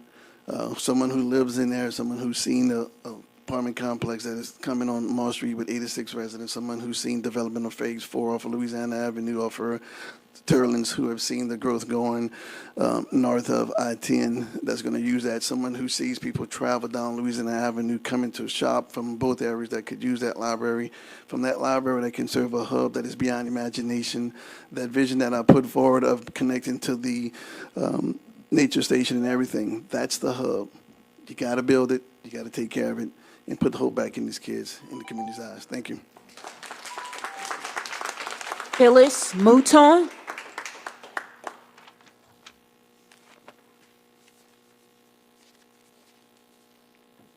Phyllis Coleman Mouton, parish resident, president of Women of Wisdom. Excuse my voice.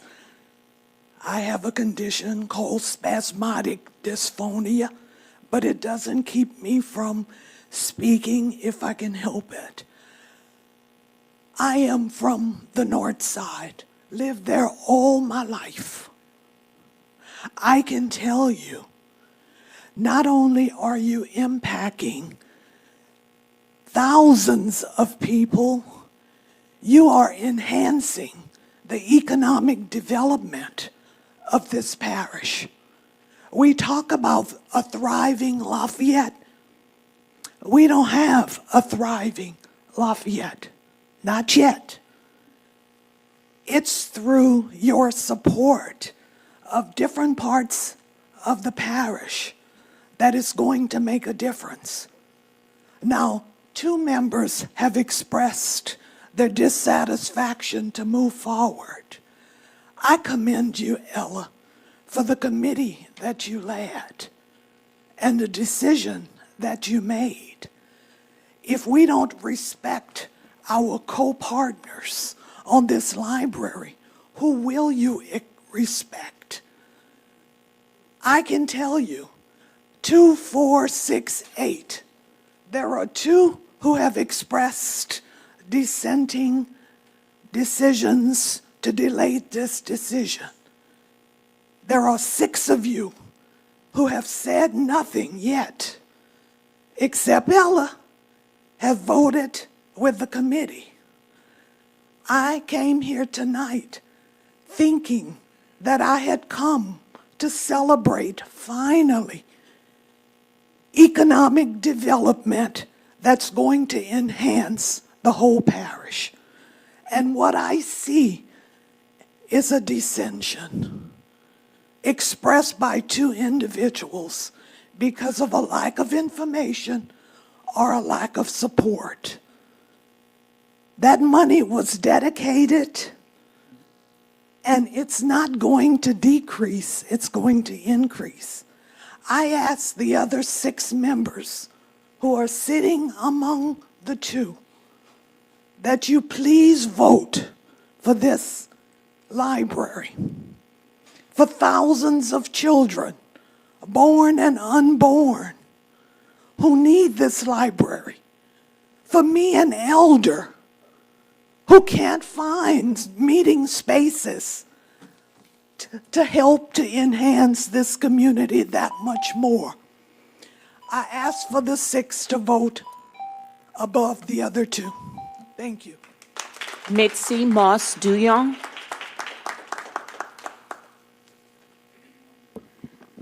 I had a list before things changed, and but I'm still going to refer to it.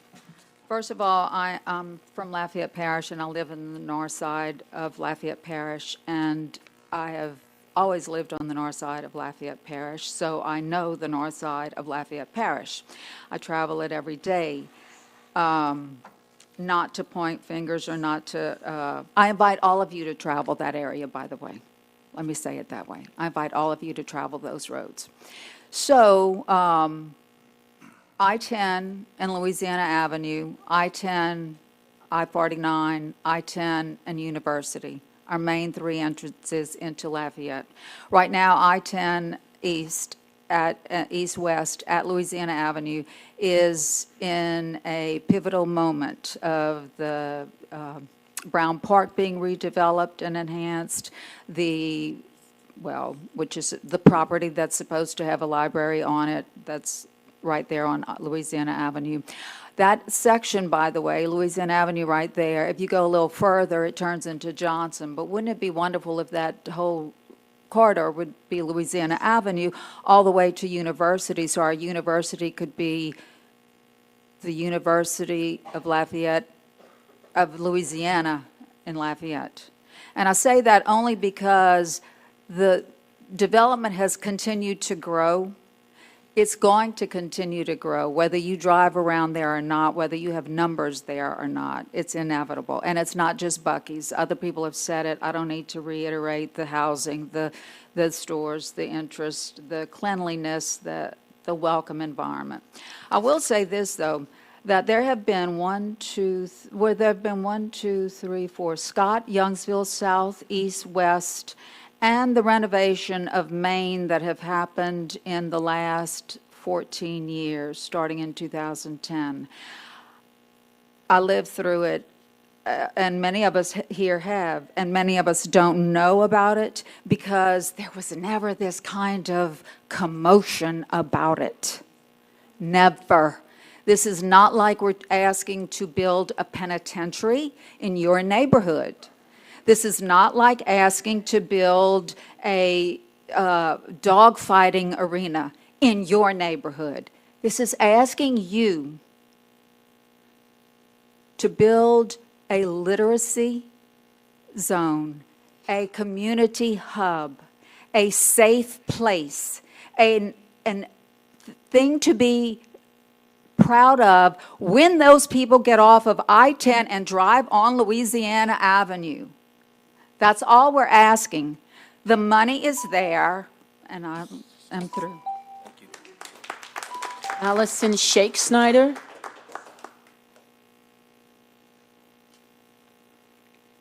Allison Scheck Snyder, Lafayette Parish. I did not plan on speaking today. I don't ever come to these meetings because of the, because I have friends and family who come to support the library. I support the library, but all of the things that I've heard about these meetings, I just never thought I could stomach them. And so that's why I don't come.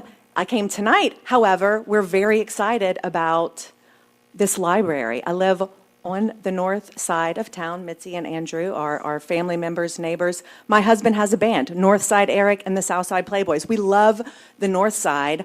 Our area needs a library. Brown Park, we watched them tear it down, and we were deathly afraid. We go to Brown Park all the time. We were afraid that this would happen. It did not. They rebuilt Brown Park, lives and thrives, and it's better than it was. And I came here tonight because I was so excited to come and help be part of, choose make decisions about the library that is to come. And I had literal no idea that this would happen. Hurts my stomach. It feels like insanity. And I have a 9-year-old, and all the Disney movies that you watch, and you're like, how does the bad guy not know they're a bad guy? Let me tell you, you're in the movie, and you're the bad guy, okay? Thank you. Mr. Alex Montgomery.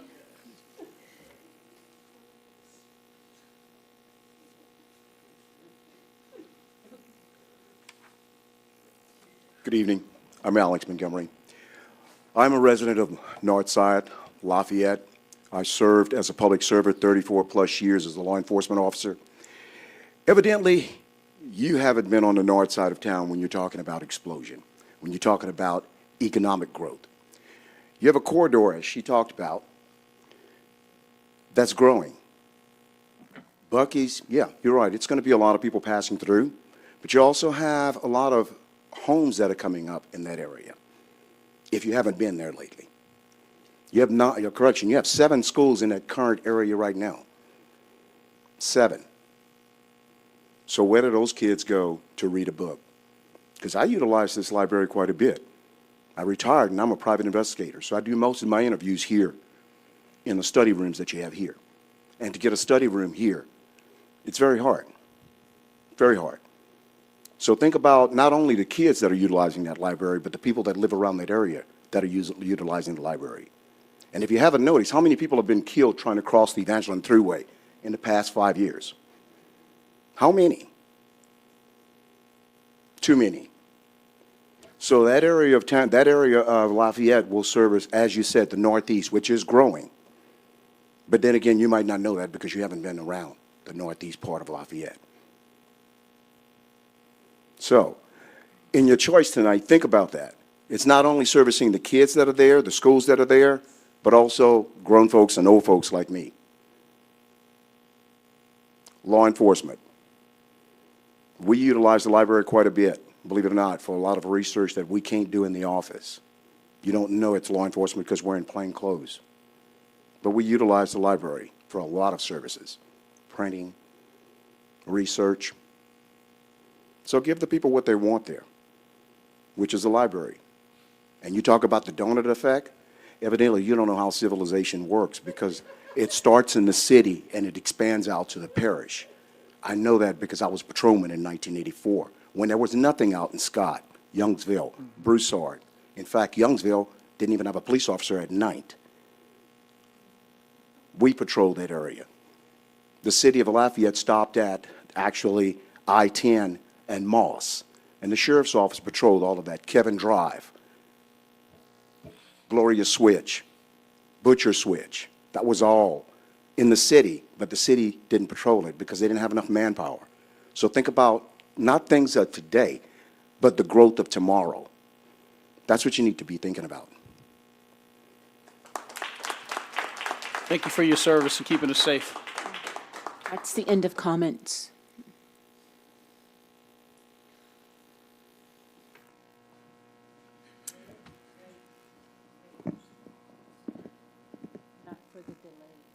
or Section E. If you want to, the proposal, would you like to speak?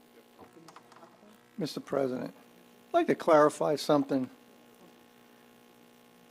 There was a comment made about the pandemic. That was in 2020, if my memory serves me correct. The money, I don't know about what happened in 2011. I wasn't here. I know the money was deposited in 2018. Again, it was 3 years before this ball got moving. And I appreciate the fact that the gentleman that just spoke, and Alton I know from before when he came and we got this ball rolling. And, I'm sorry. We had one more speaker. Oh, I thought. No, we was, but he thought he had Oh, I'm initially sorry. signed Forgive up me. for just the proposal to make a move Forgive me, on. I thought he Okay. hadn't, I'm sorry. This is Mr. Tom Hodak. Tom Hodak from Lafayette. Kind of new to this, probably didn't get involved a little bit less than a year ago, but through the Advocate and through local news and national news, I've come to learn the troubles. So here I am. I've been mostly quiet the whole time. I came here tonight to decide what option I was going to pick, and then learned that we're going to table it indefinitely. And from everything I've witnessed in this library, indefinitely to me, the definition of that is infinity. There's no, why not table it until next meeting or next week, like another gentleman said? Indefinitely? I sat here when, after the council mandated that you purchase the property, sir, and you were still talking about this and that and going, maybe renting a place or something, and people had to call you and remind you what the council delegated that you do. So I don't trust it. I really don't. I don't know the economics. I appreciate the economics. Nothing's ever going to get cheaper. I'm a clinical social worker, and I have been for about 30 years. Didn't bring my information with me, my graphs, my charts, and everything else. But I've heard many times that this board is here for the children, And that stood out to me tonight, is how many kids were surveyed. I shouldn't say kids, young adults, adolescents. I knew it was a minority population on that side, but I didn't realize how young these people were. As a social worker, if you want to really help the children, give them the resources. They're high risk. They're going to be high risk if they don't have access to what they need. When I was a kid, I get on my bicycle and go all over hell and creation. These kids will be able to, maybe there's no transportation in the house, but they'll be able to jump on a bicycle or walk to the library.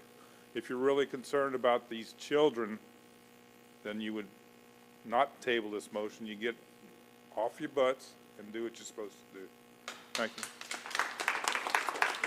Okay. Right now? End of comments. Okay, I'm sorry, thank you. Mr. President, Matt? Yes, sir. Okay. So, a couple of things.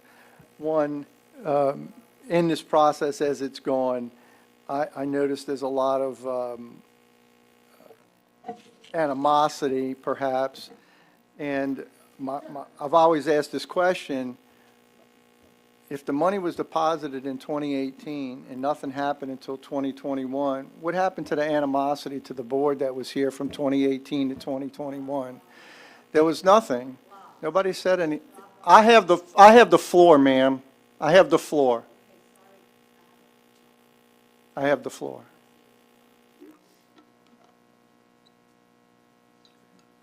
And so, since 2021, pretty soon after I was seated on this board in February, we began moving this ball forward. And a project like this requires that we have a good, prudent way to proceed with it and to make sure that what's done is what is necessary, what's responsible, those two things. The issue with the property, there was an allegation made that I did something illegal with the RFP. the request for production. This board was not under those, and we have counsel that at the time provided information that that statement was in fact not true. And it was either made out of malice or ignorance, I'm not sure. And I won't make a comment on someone's motivation to make that comment. But the other thing too is this motivation, these motivations that are assigned to someone, it actually said, and I quote, I'm quoting myself now, if it means South Regional Library has to be closed in order to build this library, it should be done. Now, that doesn't have to be done because the board, since that time of 20, has been fiscally very prudent with the money. Danny and Larry have done nothing but stellar work in regard to making sure they squeeze pennies. And because of that, we're in a position now to be able to actually move this forward. Now, from a technical perspective,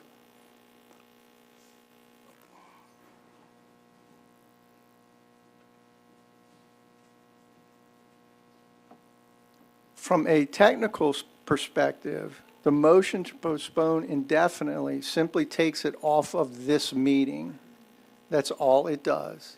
And so and again, not knowing the procedural issue involved with tabling versus postponing indefinitely, I know it's technical, but it allows the board till next month. This is not unusual. We've had other issues that have come up, and we said, look, we need to postpone this until we can gather enough information and people can be comfortable with the position that they take, instead of, we got a pile of information and 4 days later of a voluntary board to make a decision worth, I don't know, $12 million roughly. I think for people that have waited from 2011 till 2018, it's terrible you had to wait that long. That North was built and West was built. All these other libraries were built before this one. I don't know the answer to that. I wasn't here. I wasn't involved in it. But since 2021, when I got on this board, we've moved this ball forward. And we haven't? Please, somebody, if I am incorrect, please, somebody show me. I'm going to ask somebody, if I'm incorrect, I will stand corrected. If somebody can please show me a library agenda, if somebody can show me an agenda prior to 2021 that had any discussion about actually starting a Northeast Committee, moving the ball forward, purchasing land, renting a space to begin a library, to get some kind of data. There was nothing that was done during the time that money was here. And I'm sorry about that, but I didn't have anything to do with it. And to be able to assign motivation that is nefarious is disingenuous and misreading it. So, yes, Saul Alinsky's Rules of Radical. I read the book. I know the tactics. So, anyway. Mr. President. He has the floor, please. Please, we're almost done. He has the floor, please. Thank you. Thank you, please. So there's a motion on the floor. There was a second. The board members, I'll yield. Okay. Sargent? All right. Okay, so we did have our committee meeting last week. I apologize that I did not come up with this spreadsheet until the day after the meeting. I'm doing the best I can as a committee member. And I don't think it is too much for the board to ask for every bit of information that they can get to build the right library that we can. We have to look at all libraries.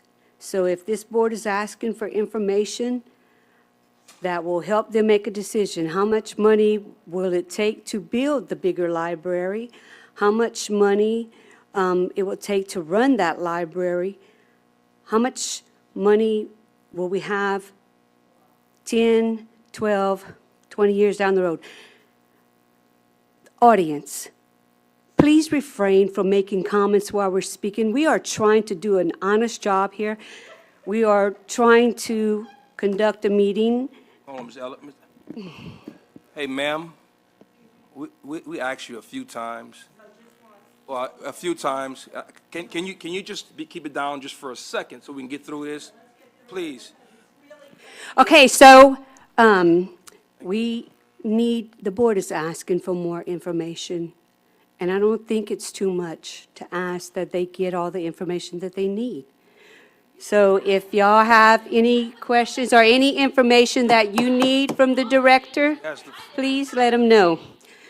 Oh, Miss Narika. Miss Narika. Could you please refrain? You don't have to beg. We want. Okay. Oh, no. Y'all get her out of here. This is ridiculous. The Nicaragua. And I'm taking this with me. Your little piece of paper. Your little piece of paper. Can we please get an officer in here? I'm tired of begging. I'm tired of begging. Ma'am? You need to. Ma'am, you're out of order. Oh, my Okay. God.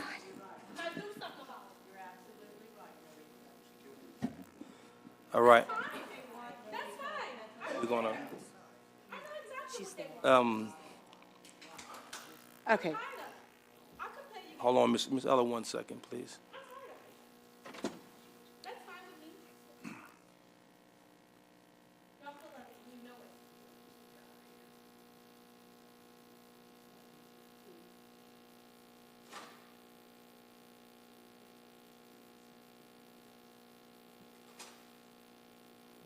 This is completely unnecessary. We are passionate. I know you guys are passionate about getting it done. We're going to make some decisions. This doesn't help us. This is I've never seen this in a meeting before. It's embarrassing. We asked several times for you guys to keep it down. We have the floor, point of order. This has been a very disruptive meeting. And you guys want us to make decisions, but you guys are acting this way. Not everybody, just a few of you. This is going to be the last meeting this is going to happen like this.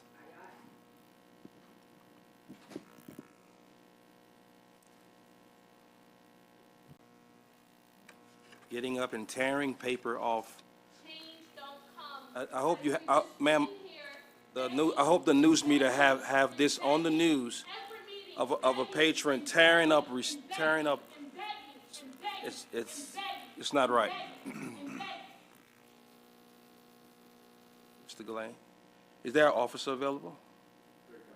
Okay, so we're going to maintain peace and order in this. We're going to have this young lady removed.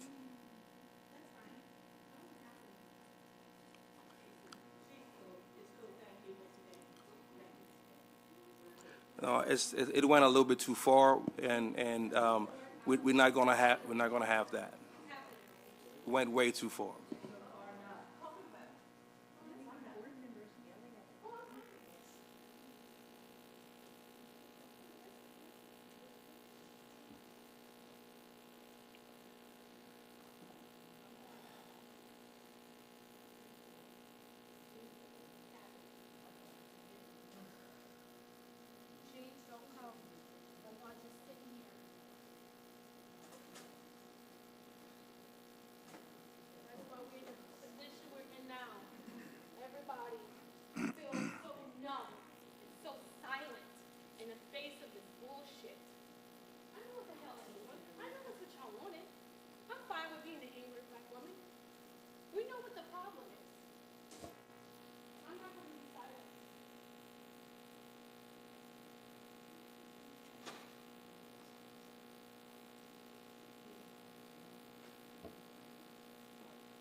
Ms. Ella, if you may continue, and I do apologize. That's okay. for that. So I do understand, because this board has 10, we're going to have 10 libraries to look at and to oversee and to help make decisions for. So I do understand that the board does need more information. Whatever information that is, please let Mr. Gillane know so that we can get that as soon as possible and have it, if this motion does pass, we'll have it for the next meeting, even if we have to call a special meeting. I know the intention of this board is to build a library. We all want that, okay?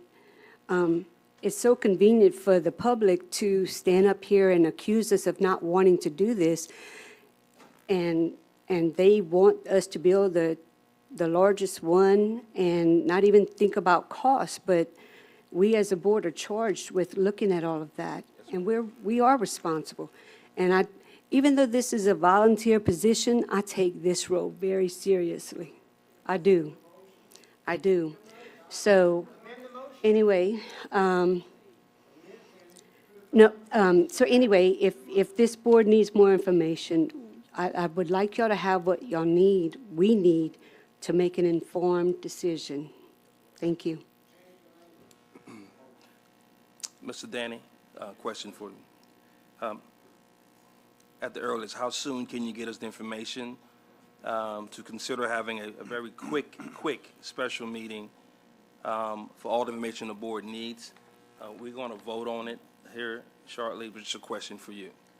Okay, is the question, how soon can I have population data for 3-mile radius for these buildings, and then usage data for a year? 5-mile radius, 3-mile radius? I can do my best to give you 3-mile and 5-mile radius population, and I can give you a year's statistics for each of these branches. Give me 2 days. 2 days? 2 days. Okay. No, 2 days.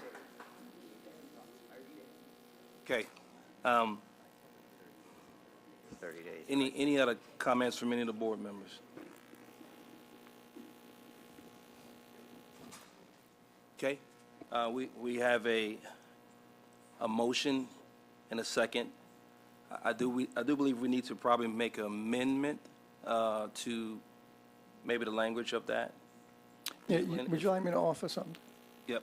Okay, I would like to, one second, Mr. Judge. Go ahead, I would I'm like to sorry. hear from Mr. Stewart on a language that would be, I would say, versus tabling it indefinitely, but what would you suggest? If not, refer to Mr. Judge.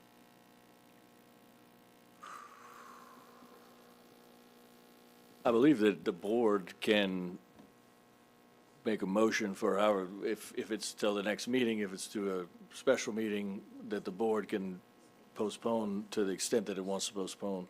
I'm not actually, I couldn't speak to the specific Robert's Rules of Order, the technicalities, but also I know that the board is not beholden to follow Robert's Rules of Order in every instance. So- Sure.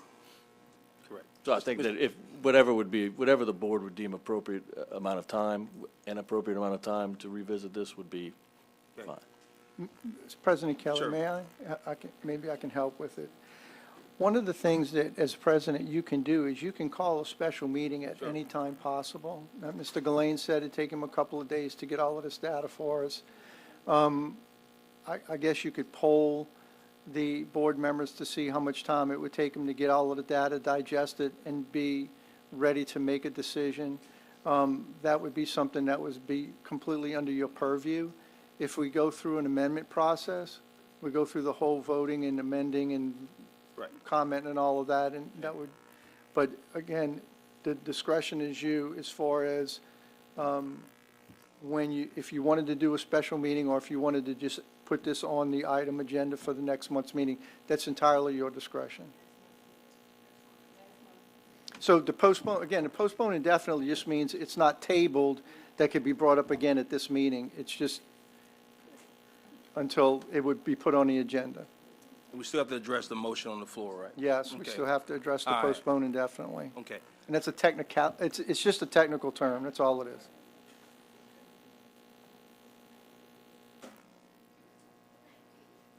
All right, so we have a motion and a second, and we're gonna take a vote on that. All right, I'm gonna start with Ms. Ella. Yes. Mr. Eric, Yes. Mr. Arasu, Yes. Mr. Allen, Yes. Mr. Judge, Yes. Bradley, Opposed. and Mr. Kelly, I oppose. All right.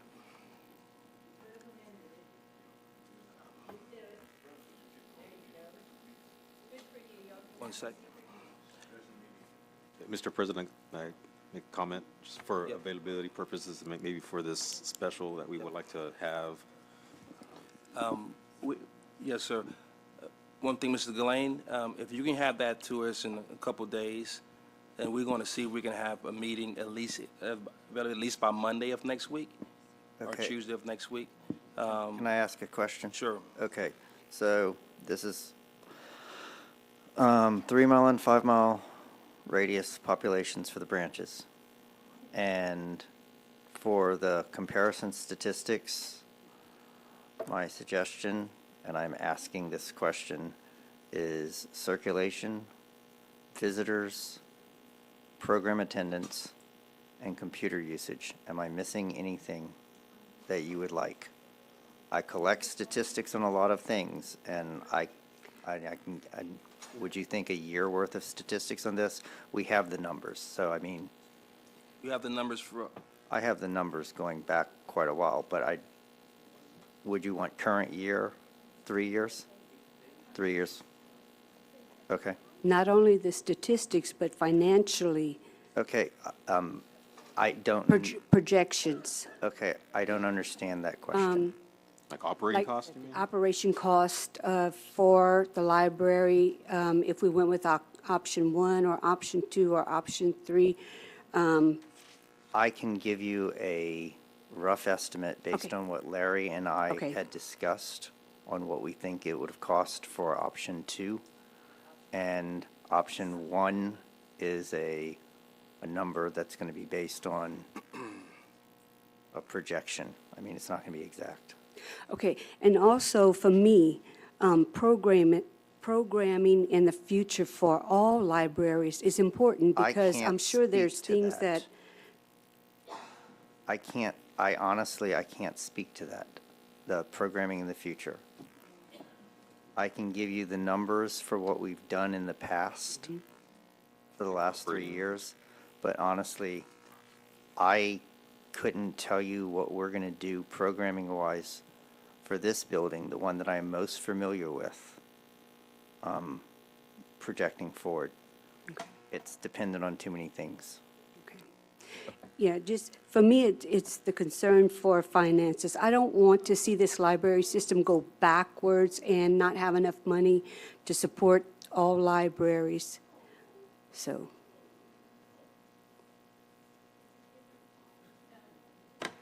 Can we agree that he's going to add the operating costs in it as well? I'm going to give you what my projected operating cost for a new library would be. that would be very. And Mr. Gilleen, where did the additional request for funds for the cost of construction, where did those numbers come from? For the $3 million additional for the 17,500 square foot? Or the 5.5 million? I'm Okay, just so curious, was that a?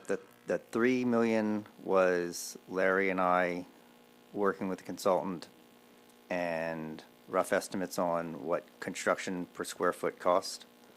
And then actually Maureen did the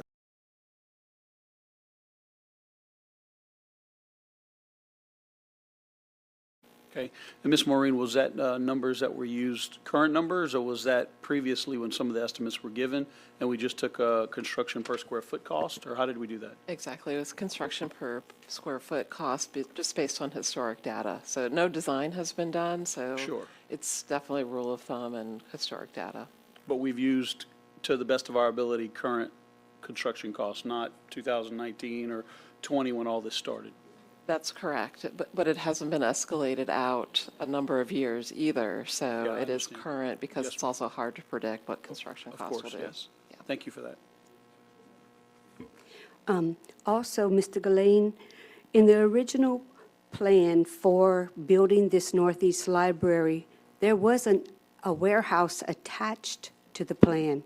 So I would like some numbers on what that would look like if the board would build the warehouse, either with this project or even in the future. Larry and I projected the cost of the warehouse would be $1 million if we built it Now, with this project. And, and we projected it would probably, if we delayed it into a different year, it would probably be $1.4, $1.5 million. However, as Larry has pointed out, give me 1 second. No, but this is good. Where did I put it? So as Larry has pointed out, the warehouse could be a bid alternate and just not accepted as part of the project if bids come in over budget. It could be designed and planned, but if it costs too much, it doesn't get built, or we add money at the point we are ready to build it after the library is built. can you send a copy of that to all of the board members so that we just have it to refer back to when we're looking at everything? Yes, ma'am. Ms. Lane, I'd like to add that, you and I and Larry met at a facility looking at it for a couple of different purposes. We currently have, just for the board's knowledge, we currently have some storage space where a lot of things are being stored, and that's coming to an end, and that cost is going to increase. And so that was something that we all discussed, and I fully support building that facility to give us the storage we need, because what's coming, I think, in a year and a half, if I remember correctly, somewhere along those lines, is that we're going to have to go out and acquire more space anyway. And so making it a part of this, I think, is a great idea, just to opine a little bit more on that. And if I may, the warehouse cost is not going to affect construction of a library.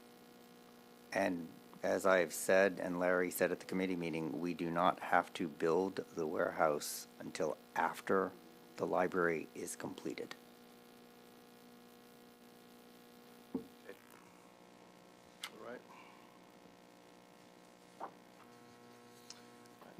Okay. Thank you, Mr. Gillane. All right, moving on to the announcements. Reminder that the next library board meeting will be Monday, March 17th. Reminder the personal finance disclosure form due before May 15th. Reminder the yearly ethics training and sexual harassment training must be completed before December 31st, 2005. We have any comments from the public on any other library matter on this, not related to this agenda?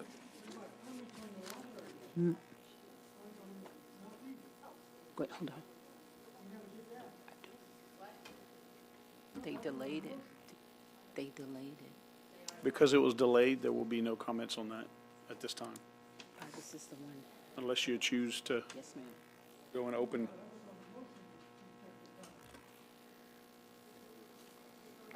They voted on the motion, Mr. Colvin. There's no The motion motion on the delayed. floor regarding the library, so it's moot. There's nothing to discuss because it's not on the agenda, it was taken off. Any comments related to that on the agenda? Okay. They delayed it, Mr. Colvin. That's what you were speaking on, the delay. They're gonna call up. Mr. Colvin. Mr. Colvin, you did speak on the delay. They did, it was tabled. That's what you were speaking for. we could still discuss this. No, we can't. No. We can't talk about it anymore. Okay, so what can we talk about? We can talk about everything. Everything else, what Everything. was discussed today. Any comments not related to the agenda? Yes, Melanie Champagne. Melanie?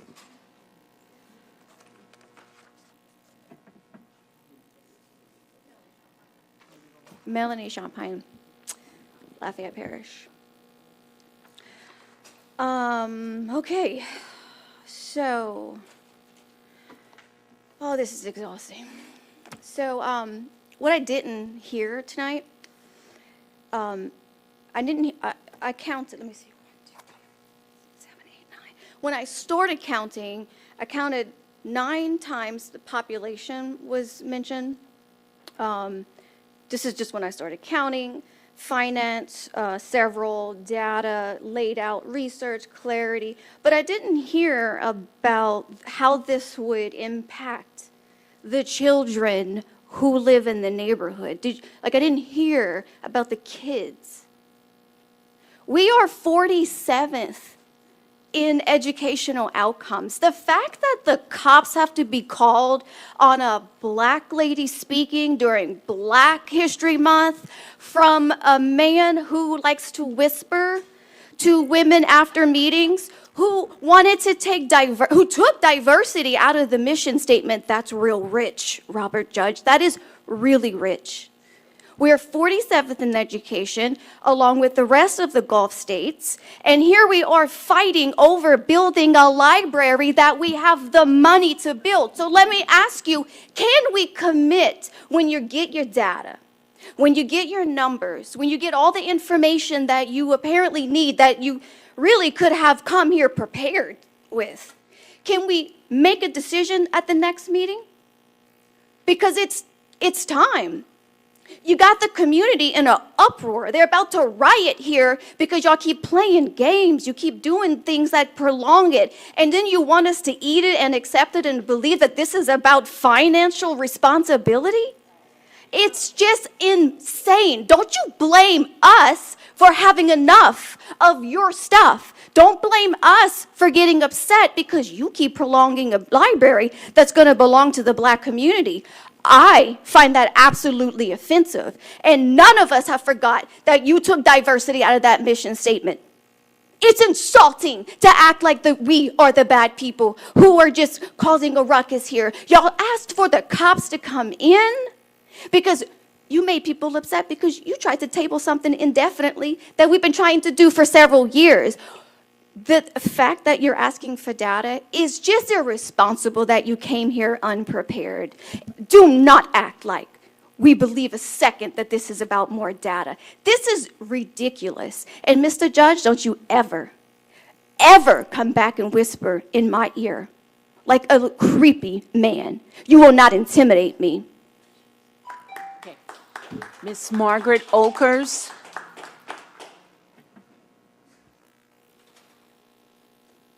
Mr. Kelly, I want to apologize to you for my behavior earlier. The rest of you, I got nothing. Nothing. Nothing. Rena, excuse me, sweetie.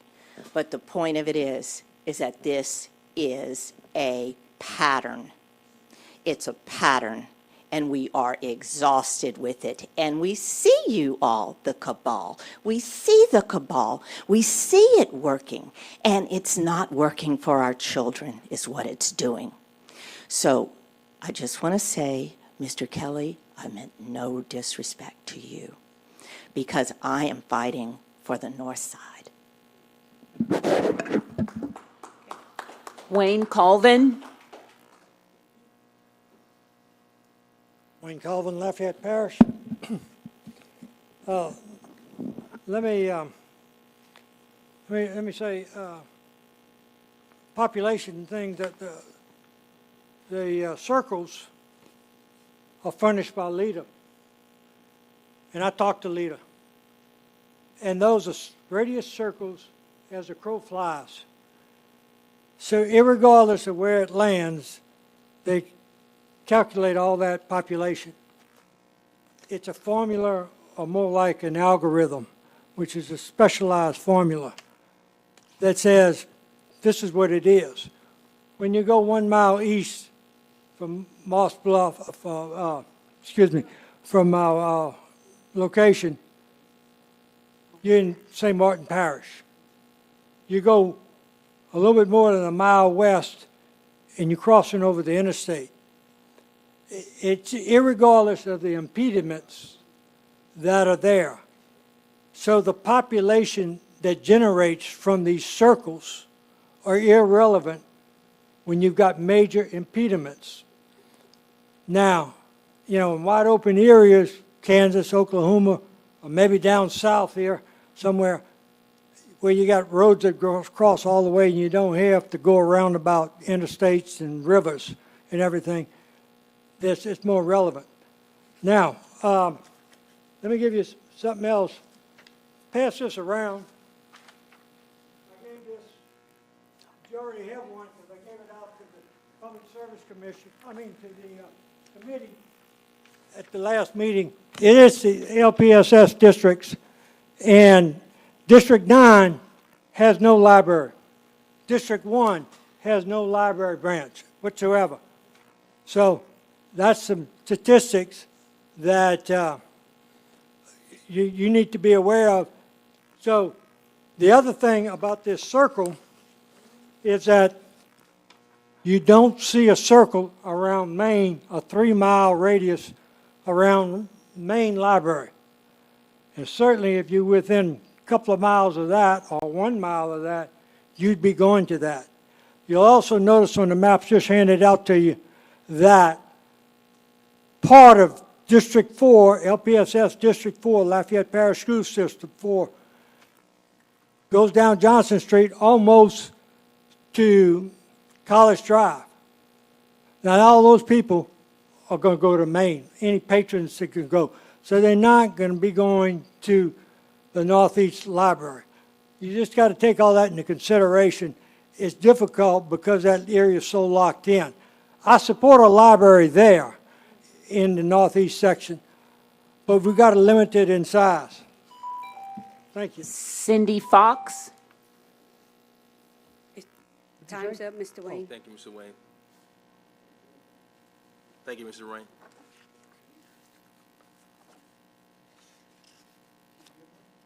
I have one. Thank you, sir. Thank you, Mr. Rain. Great job. Well, what can I say? You never fail to disappoint. I came here tonight excited because you were going to pick an option. You were going to finally build the library on the north side. And all we get are excuses. I just don't know what to say. I'm going to go home and cry once more because of what this board has done. While I'm standing in a library that won't even celebrate Black History Month. Dr. Green. I'm M. Christian Green from Lafayette. You can call me Christy. I haven't been here in months, and in the meantime, this summer, the League of Women Voters of Louisiana, which I currently serve as president, submitted a resolution on public libraries to our national convention. It was overwhelmingly accepted. We're not sure who the 14 people are who voted against it. Maybe they were Russians and hacked in. We don't know. But we're allowed 4 whereas statements and the final statement. So here it is. Whereas libraries serve not only as vital hubs of access to information, resources, and programming, but also as crucial civic spaces for people to come together to learn, debate, organize, and enjoy a wide range of intellectual, cultural, and civic and recreational opportunities. Whereas libraries provide internet access and a range of online resources that contribute to digital equity, both in ordinary times and in situations of emergency and disaster when they serve as crucial lifelines. Whereas libraries are crucial places for citizens and voters to gather, to access tools and practice skills of democracy, including through opportunities to participate with professional library staff, library boards and local governing authorities in setting library policies and programming. Whereas libraries have been subject to censorship efforts targeting groups on the basis of age, gender, race, and other status, along with calls for defunding and/or privatization that threaten their status as public institutions and public resources, therefore be it resolved that public libraries are essential institutions for strong, viable, and sustainable democracies, and that access to materials, resources, and programming provided by public libraries is a civil right which should be enjoyed by all and distributed equitably in our communities. Please consider this as you continue this interminable process. Thank you. Thank you. Matthew Humphrey.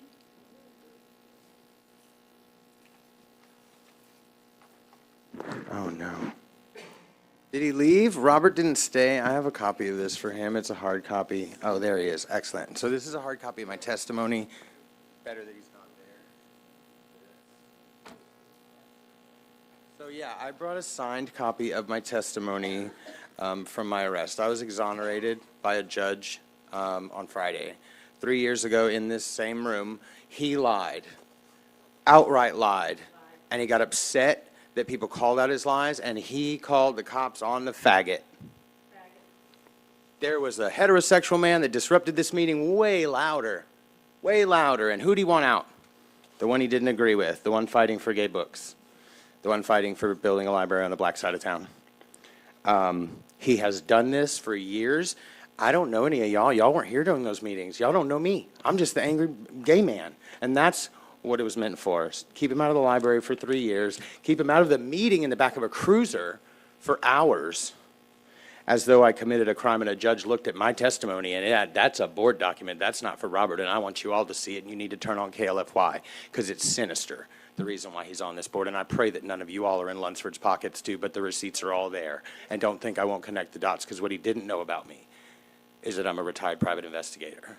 The first night we ever met was the night of Drag Queen Storytime. I connected all the dots. It's all right there. He was put in place on this board to sabotage tax renewals so that wealthy property owners in this city don't have to continue to pay high taxes for libraries for little black kids. Why?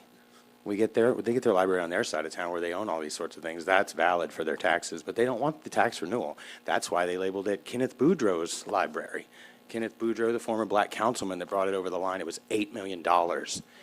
It was a long-ass time ago, y'all. They have been using tactics to stop this, up to the point of arresting me. 3 years. 3 years of my life this liar, this fascist has taken, and I have standed at this podium, and I love that he's ignoring me because he's a coward. He's a coward, and a judge looked at every bit of it. That judge looked me in the eye and said he read every word on that page that you all are going to read. You're welcome to gavel me.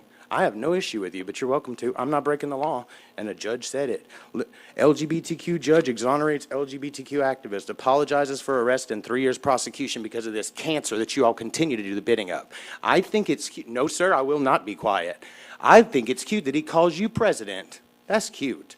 I mean, congratulations on the placard and the title. And maybe they all actually respect you, but that man's just using that word, I assure you. Anyway, it's all right there. Turn on your TVs. At this point, I want you to remove him. And at this point, I'm bringing numbers to city council or parish council if you won't. And if I have a problem with one of you guys over the same kind of gay nonsense, trying to ban gay books, we're going to have a problem too. Thank you. Mitzi Miller Maddox.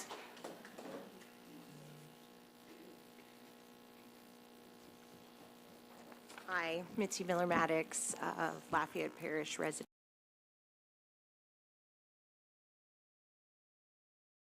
and taxpayer. I guess I'm just going to take this time to talk a little bit about respect. You know, we come to these meetings. I don't come here because I think that you folks are going to do anything good because, you know, history shows that you don't. I just come here so that, you know, there are people on the public record so that one day when my grandchildren are studying fascism, they'll know that their grandma was on the good side and you guys are the bad guys. You're the fascists.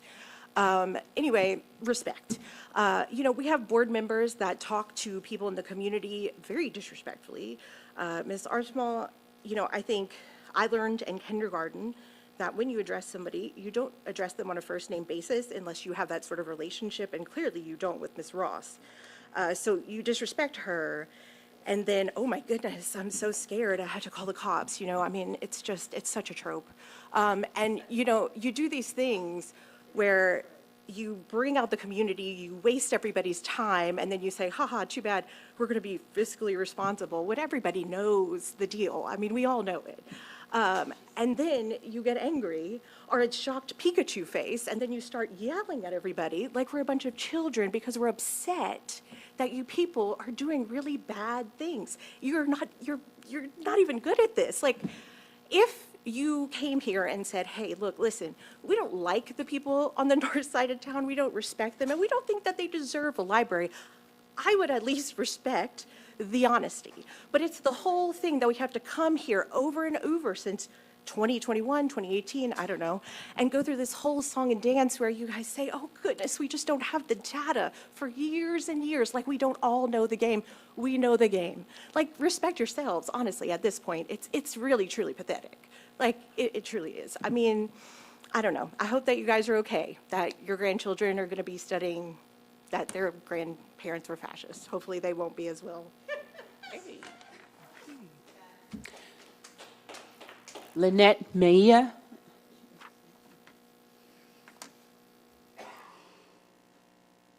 Lynette Mejia, Lafayette Parish. A couple of things I wanted to talk about with you all. At the beginning of the meeting, you had to take a revote on an issue from last meeting where public comment was not called. And just, I'm sure you all know this, but just in the interest of the public knowing this, yeah, that was me. And I noticed at the time that you didn't call for public comment, and so I asked Stuart, Mr. Bro, what the deal was. He said, no, you did call for public comment, and I thought, well, man, I must have just misremembered that. So I went home and I watched the video. Sure enough, you didn't call for public comment. So then I emailed Mr. Bro with that clip from the video and all the information. Hey, you actually didn't call for public comment. I got crickets. So that's why I then took it to the next level, the Attorney General's office, to file an open meetings violation complaint, because I have to assume malice. And I'm sorry, but I do. You all have to follow the rules as well. You know, there's all this talk about how we're out of turn, we speak out of turn, we disrupt the meetings, but you all are also held to a standard to follow the rules. And, you know, if I hadn't gone to the Attorney General, just no public comment. And 2 people wanted to comment on that. It was important. So just know that I'll do it again. The second thing is, and this is for all of you except for Mr. Judge, I would like you to just think about for a minute, just consider the possibility that he does this on purpose. And what do I mean by that? He could have made a motion to delay this vote 1 month. He could have made a motion to delay this vote until you could have a special meeting. He deliberately chose words that he knew would freak everybody out, and the meeting would explode. And sure enough, it did. Everybody lost their minds, and he knew that would happen. It's not the first time. Some of you may remember a couple of years ago when we were having discussions about tiered card systems and restricted book content. He put an image on the overhead from a book in the library that he knew would freak everybody out. We could have had that discussion without that happening, but we did not. He does this on purpose. He disrupts these meetings. He sets off these bombs on purpose so that we cannot have a productive meeting and the members of the public come off as a bunch of woke crazies. But I want you all to just think about that. You don't have to say anything or do anything tonight, but I want you to just think back on the history of these meetings and what has happened and what started all of that. Thank you. End of comments. The X, number 10. Mary Lib Garcia.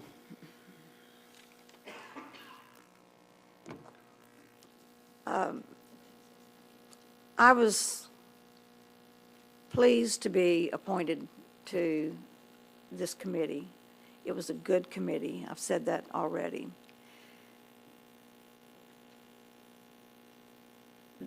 Public bodies, public officials who appoint people from the community who give their time and serve legitimately and give it their best shot and try to be good public representatives deserve more respect than the way this has been done.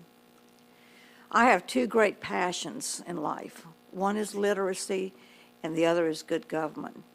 And I've served in government, as I said, and I tried to demonstrate those passions in the work that I did. This is such an appalling example of good government that is not working for the people. I don't know how you can expect to get caring people like myself and the others that served on this committee to accept an appointment to a committee where this kind of thing happens. The term indefinitely is insulting. The motion could have been specific. It was not. What this does is that it plays to people's fears that there will be no action, and you're going to have an increasingly difficult time healing this breach of trust. I cannot begin to tell you my feelings about this. My heart is with this library for Northeast Lafayette for two reasons. Number one, because it's needed. It's needed to help lift these people up socioeconomically. It's to give them hope. It's to give them a place to gather safely. We talk about crime that happens in Northeast Lafayette, and yet here's an opportunity for us to have a safe place for them to be that's adequately sized and that's properly monitored. So there were so many good things about this that are now being recast in a negative light, and it's insulting to the people of Northeast Lafayette. It's insulting to me, and I live in South Lafayette. I know that the need is legitimate, the literacy, the economic development that is happening there, but I also know from a pure business perspective that there does need to be fiscal responsibility. But you don't bring in data at the 11th hour that you haven't even presented to your committee. And we did ask the question about the cost from each option, and we were given it by the consultant that we're paying money for. So the data was not absent. Thank you.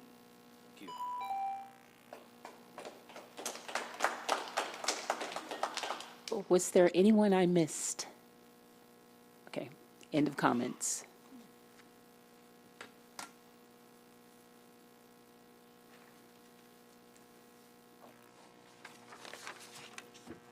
Well, to the, thank you for that. Is that another comment? Did you? I want to mention that Councilman A.B. Rubin was en route and wanted to speak on this issue. I'm not sure how much time you have left. Of course he can speak.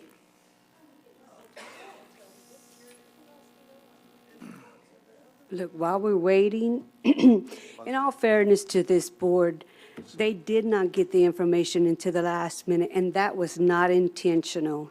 So I apologize for the inconvenience and the trouble it caused, but. She has the floor, please. 1 second. Ms. Dawson, I'm sorry. Go ahead. No, it's okay. So, I'm doing the best I can as the chairwoman to get information, and I didn't think of this until after the meeting because I wasn't sure of everything that was going to be presented at the meeting. Maybe I assumed that this was going to be there. I was there to listen. The committee was there to listen. We had minimal discussion. The committee wanted to vote for option one, so we didn't have a lot of discussion about other things. Their mind was made up. So here we are. Here we are. Ms. Arsamont? 1 second. I'm sorry. Okay. Keep it. 1 second. Ms. Arsenal, thank you. And it turned into what it turned into, let me say that I appreciate you acknowledging the fact that we got the information at the last moment, and we're only trying to make the decisions based upon what we got at that moment. And to anyone in the audience, to the lady who apologized, let me just say, ma'am, I take no offense to anything, and I think that hopefully the board doesn't, because if we govern by our emotions, we won't get anything done. But I want to say on the record that we need to conduct ourselves a whole lot better than that, and it's not everybody. So going forward, we're going to have to probably talk to Mr. Gillane about making sure that our meetings are done properly, fair, in order. This cannot happen again. In regards to no law enforcement present. If you understand what I'm saying? They are scheduled by Lafayette Police Department in advance, and they have our meetings, and it is not until something happens that honestly I notice the officer is not here. And so we will check in advance for future meetings. Yeah, and as the president, we don't know if someone is willing to attack someone. I didn't know if she was going to attack Mr. Judge, myself, and it's on camera, and I think that needs to be addressed. We'll make sure to check in advance. Ms. Arsamon, I just wanted to say that I personally did not have any fault with the information in the timeline that it was given.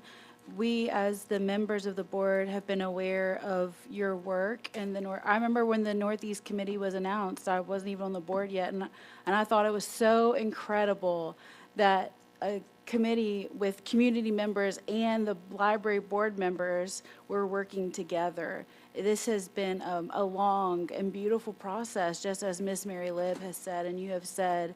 So I want to especially, I know I thanked you earlier, but publicly thank you and that committee for what you've done. And I feel like the information has been transparent, it's been overabundant, and I'm very grateful. I'm trying.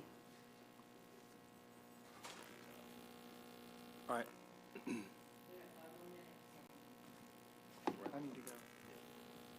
This is additional information to the public so we can get to see it. Yes, sir. Okay. Mr. Gillane has to put it together. Mr. Gillane will be working on it. Okay. It's not complete, so. Mr. He's in the restroom, indisposed right now. Okay. All right. Are we taking any more public comments?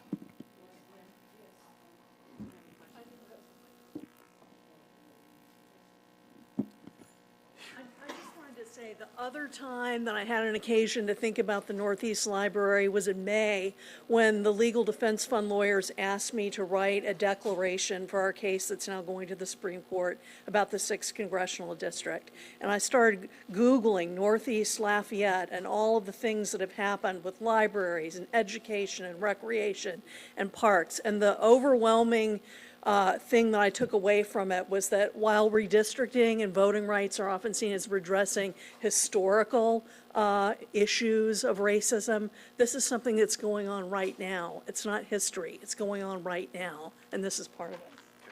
Thank you, Dr. Green. We have Councilman Rubin. Mr. Rubin?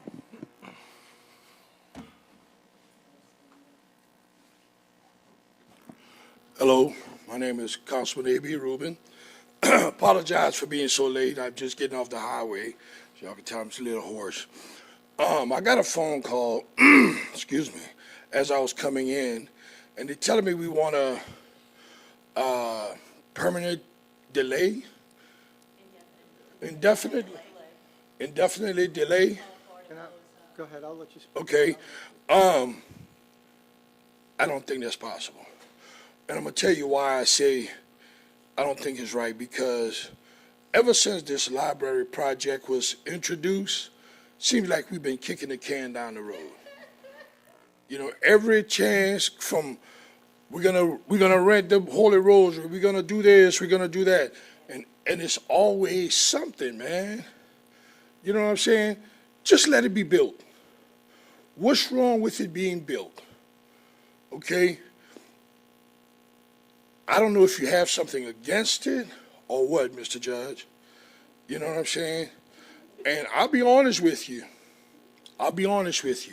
Me personally, I've been trying to get you off of this board for the longest. You know? Yo, I know, I want to be up front. I'm a straight up type of guy. Good. I'm not going to sit here and sugarcoat it for you and pretend that I'm your biggest fan, because I am not. You know, you've been trying to delay this project to almost stopping it at every chance that you can get. And I'm sick and tired of it, man. You're like cancer that just keeps spreading. You know? And I mean, some of these people, they're looking like they're scared to tell you something about your decisions. You know, and it's not fair to the public. The library is for everybody. You know what I'm saying? It's not just for a religious cult or whatever, different. It's for everybody, every race, every sex, everything. You know what I'm saying? This is something that's personal for me, because I grew up in this library. We used to come here for field trips and do studies as a kid. Now, the kids can't come here and learn too much of nothing, because we keep taking and taking from something. We might as well change the name from public to personal library. You know what I'm saying? So I'm glad you guys gave me this opportunity to come here and speak today. And I think Ms. Ellerden has been working on this for a long time, and they put a lot of effort into this thing. So I wish y'all would just move forward and forget about that indefinite ending. Thank you.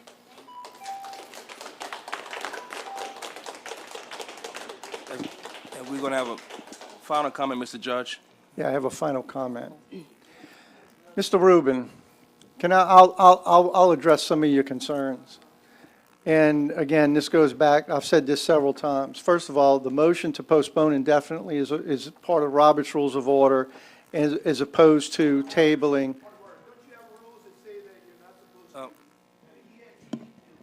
Yeah, I'm addressing concerns and questions that have come up.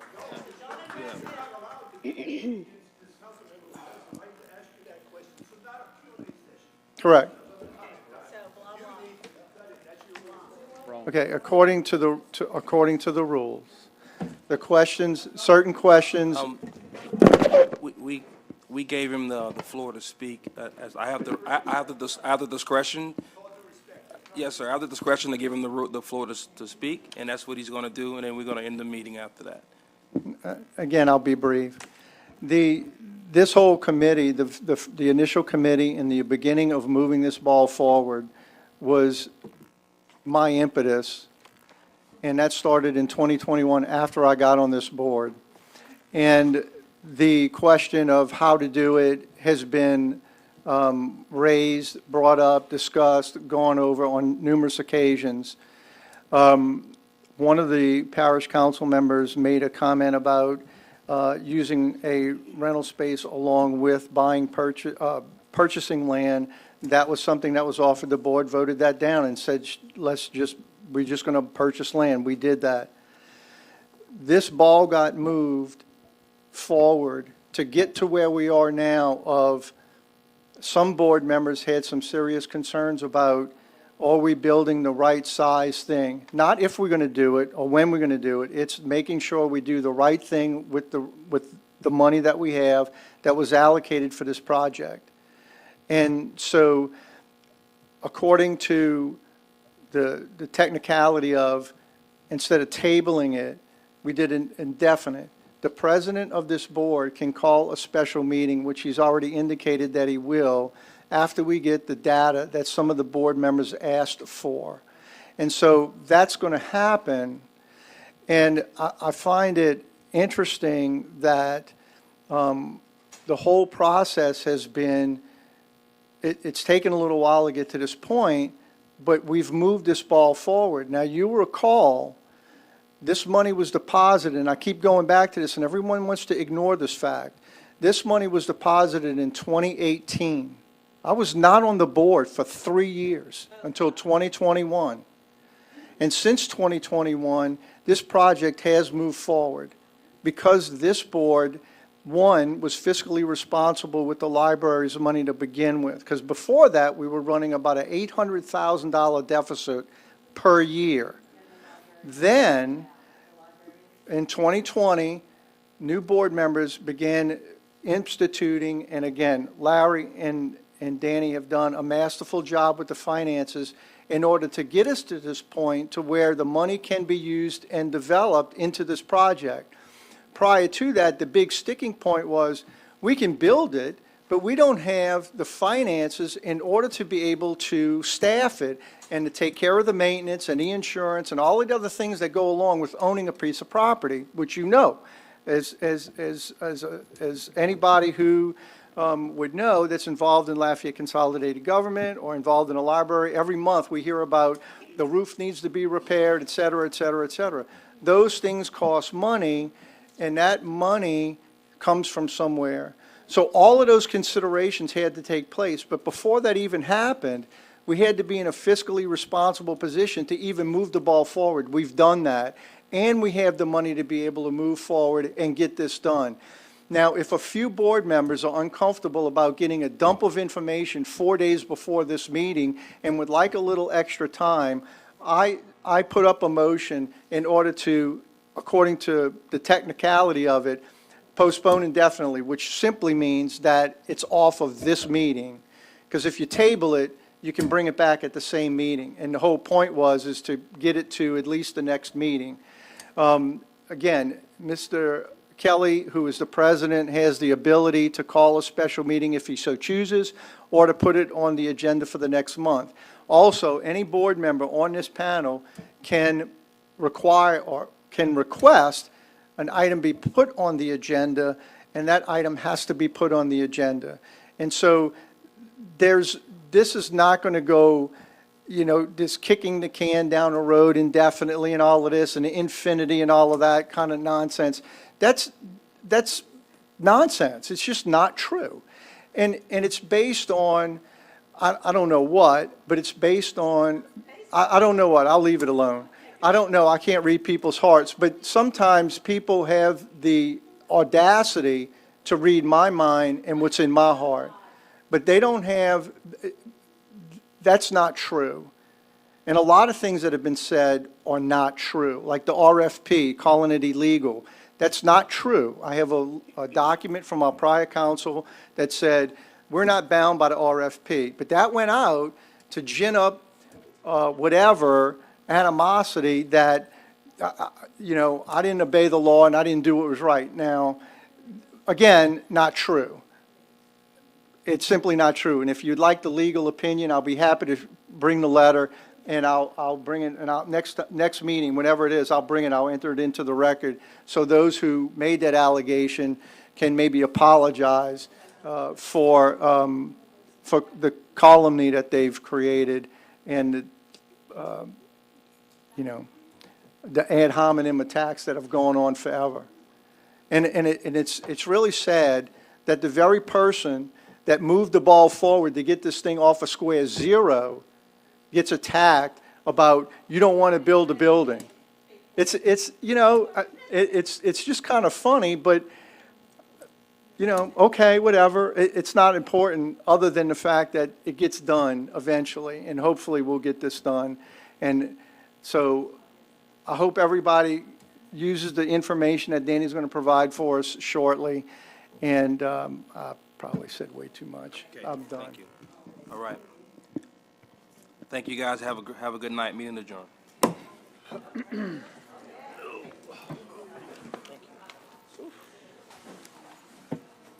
some rest. One comment, I don't know. You say like that. That's I mean, we always have shitty meetings. This was the shittiest. This is over the top, Danny, and don't come back with any bad news, because, honey, Rika Ross always loses her shit. You pushed her across, she pushed her across the. I should be off. Oh, no, it's not off.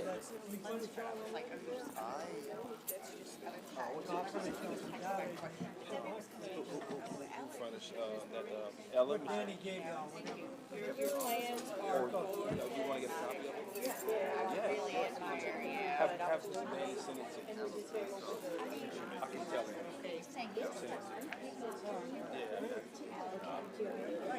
Thank you for, No, you have nothing about it. Thank you for, I did not. Thank you.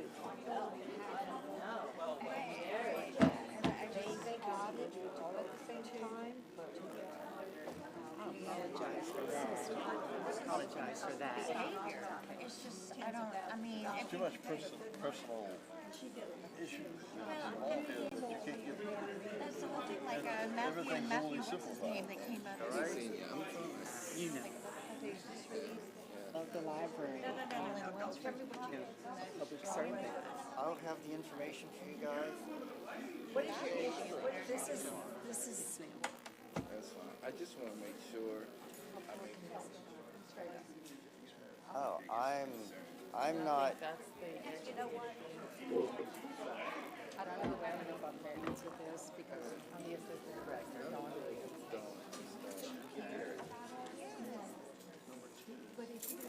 Great presentation. It's so beautiful. All of your plans. It's exciting, really. Beautiful site. I really want to pick one. But we have the means to get It looks like it. but I can tell you up. We go to council. I would like to this library.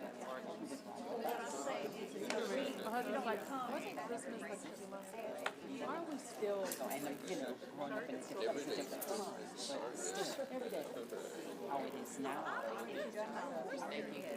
Shooting at and wondering, I know people aren't trying to cross the thruway. If you don't, and a kid without a car, and I know how dangerous it is. Oh, girl. I'm glad you came. Thank you. It's not a person that maybe the board that came thinking they were going to vote on the. Yeah, I felt blindsided as a patron. I'm not working. Bam. Firm dates, like we're gonna meet in 2 I need weeks. to pick up this. I gotta do it. After we've had time, we received the data, which Dan said he can give you 2 days. We're gonna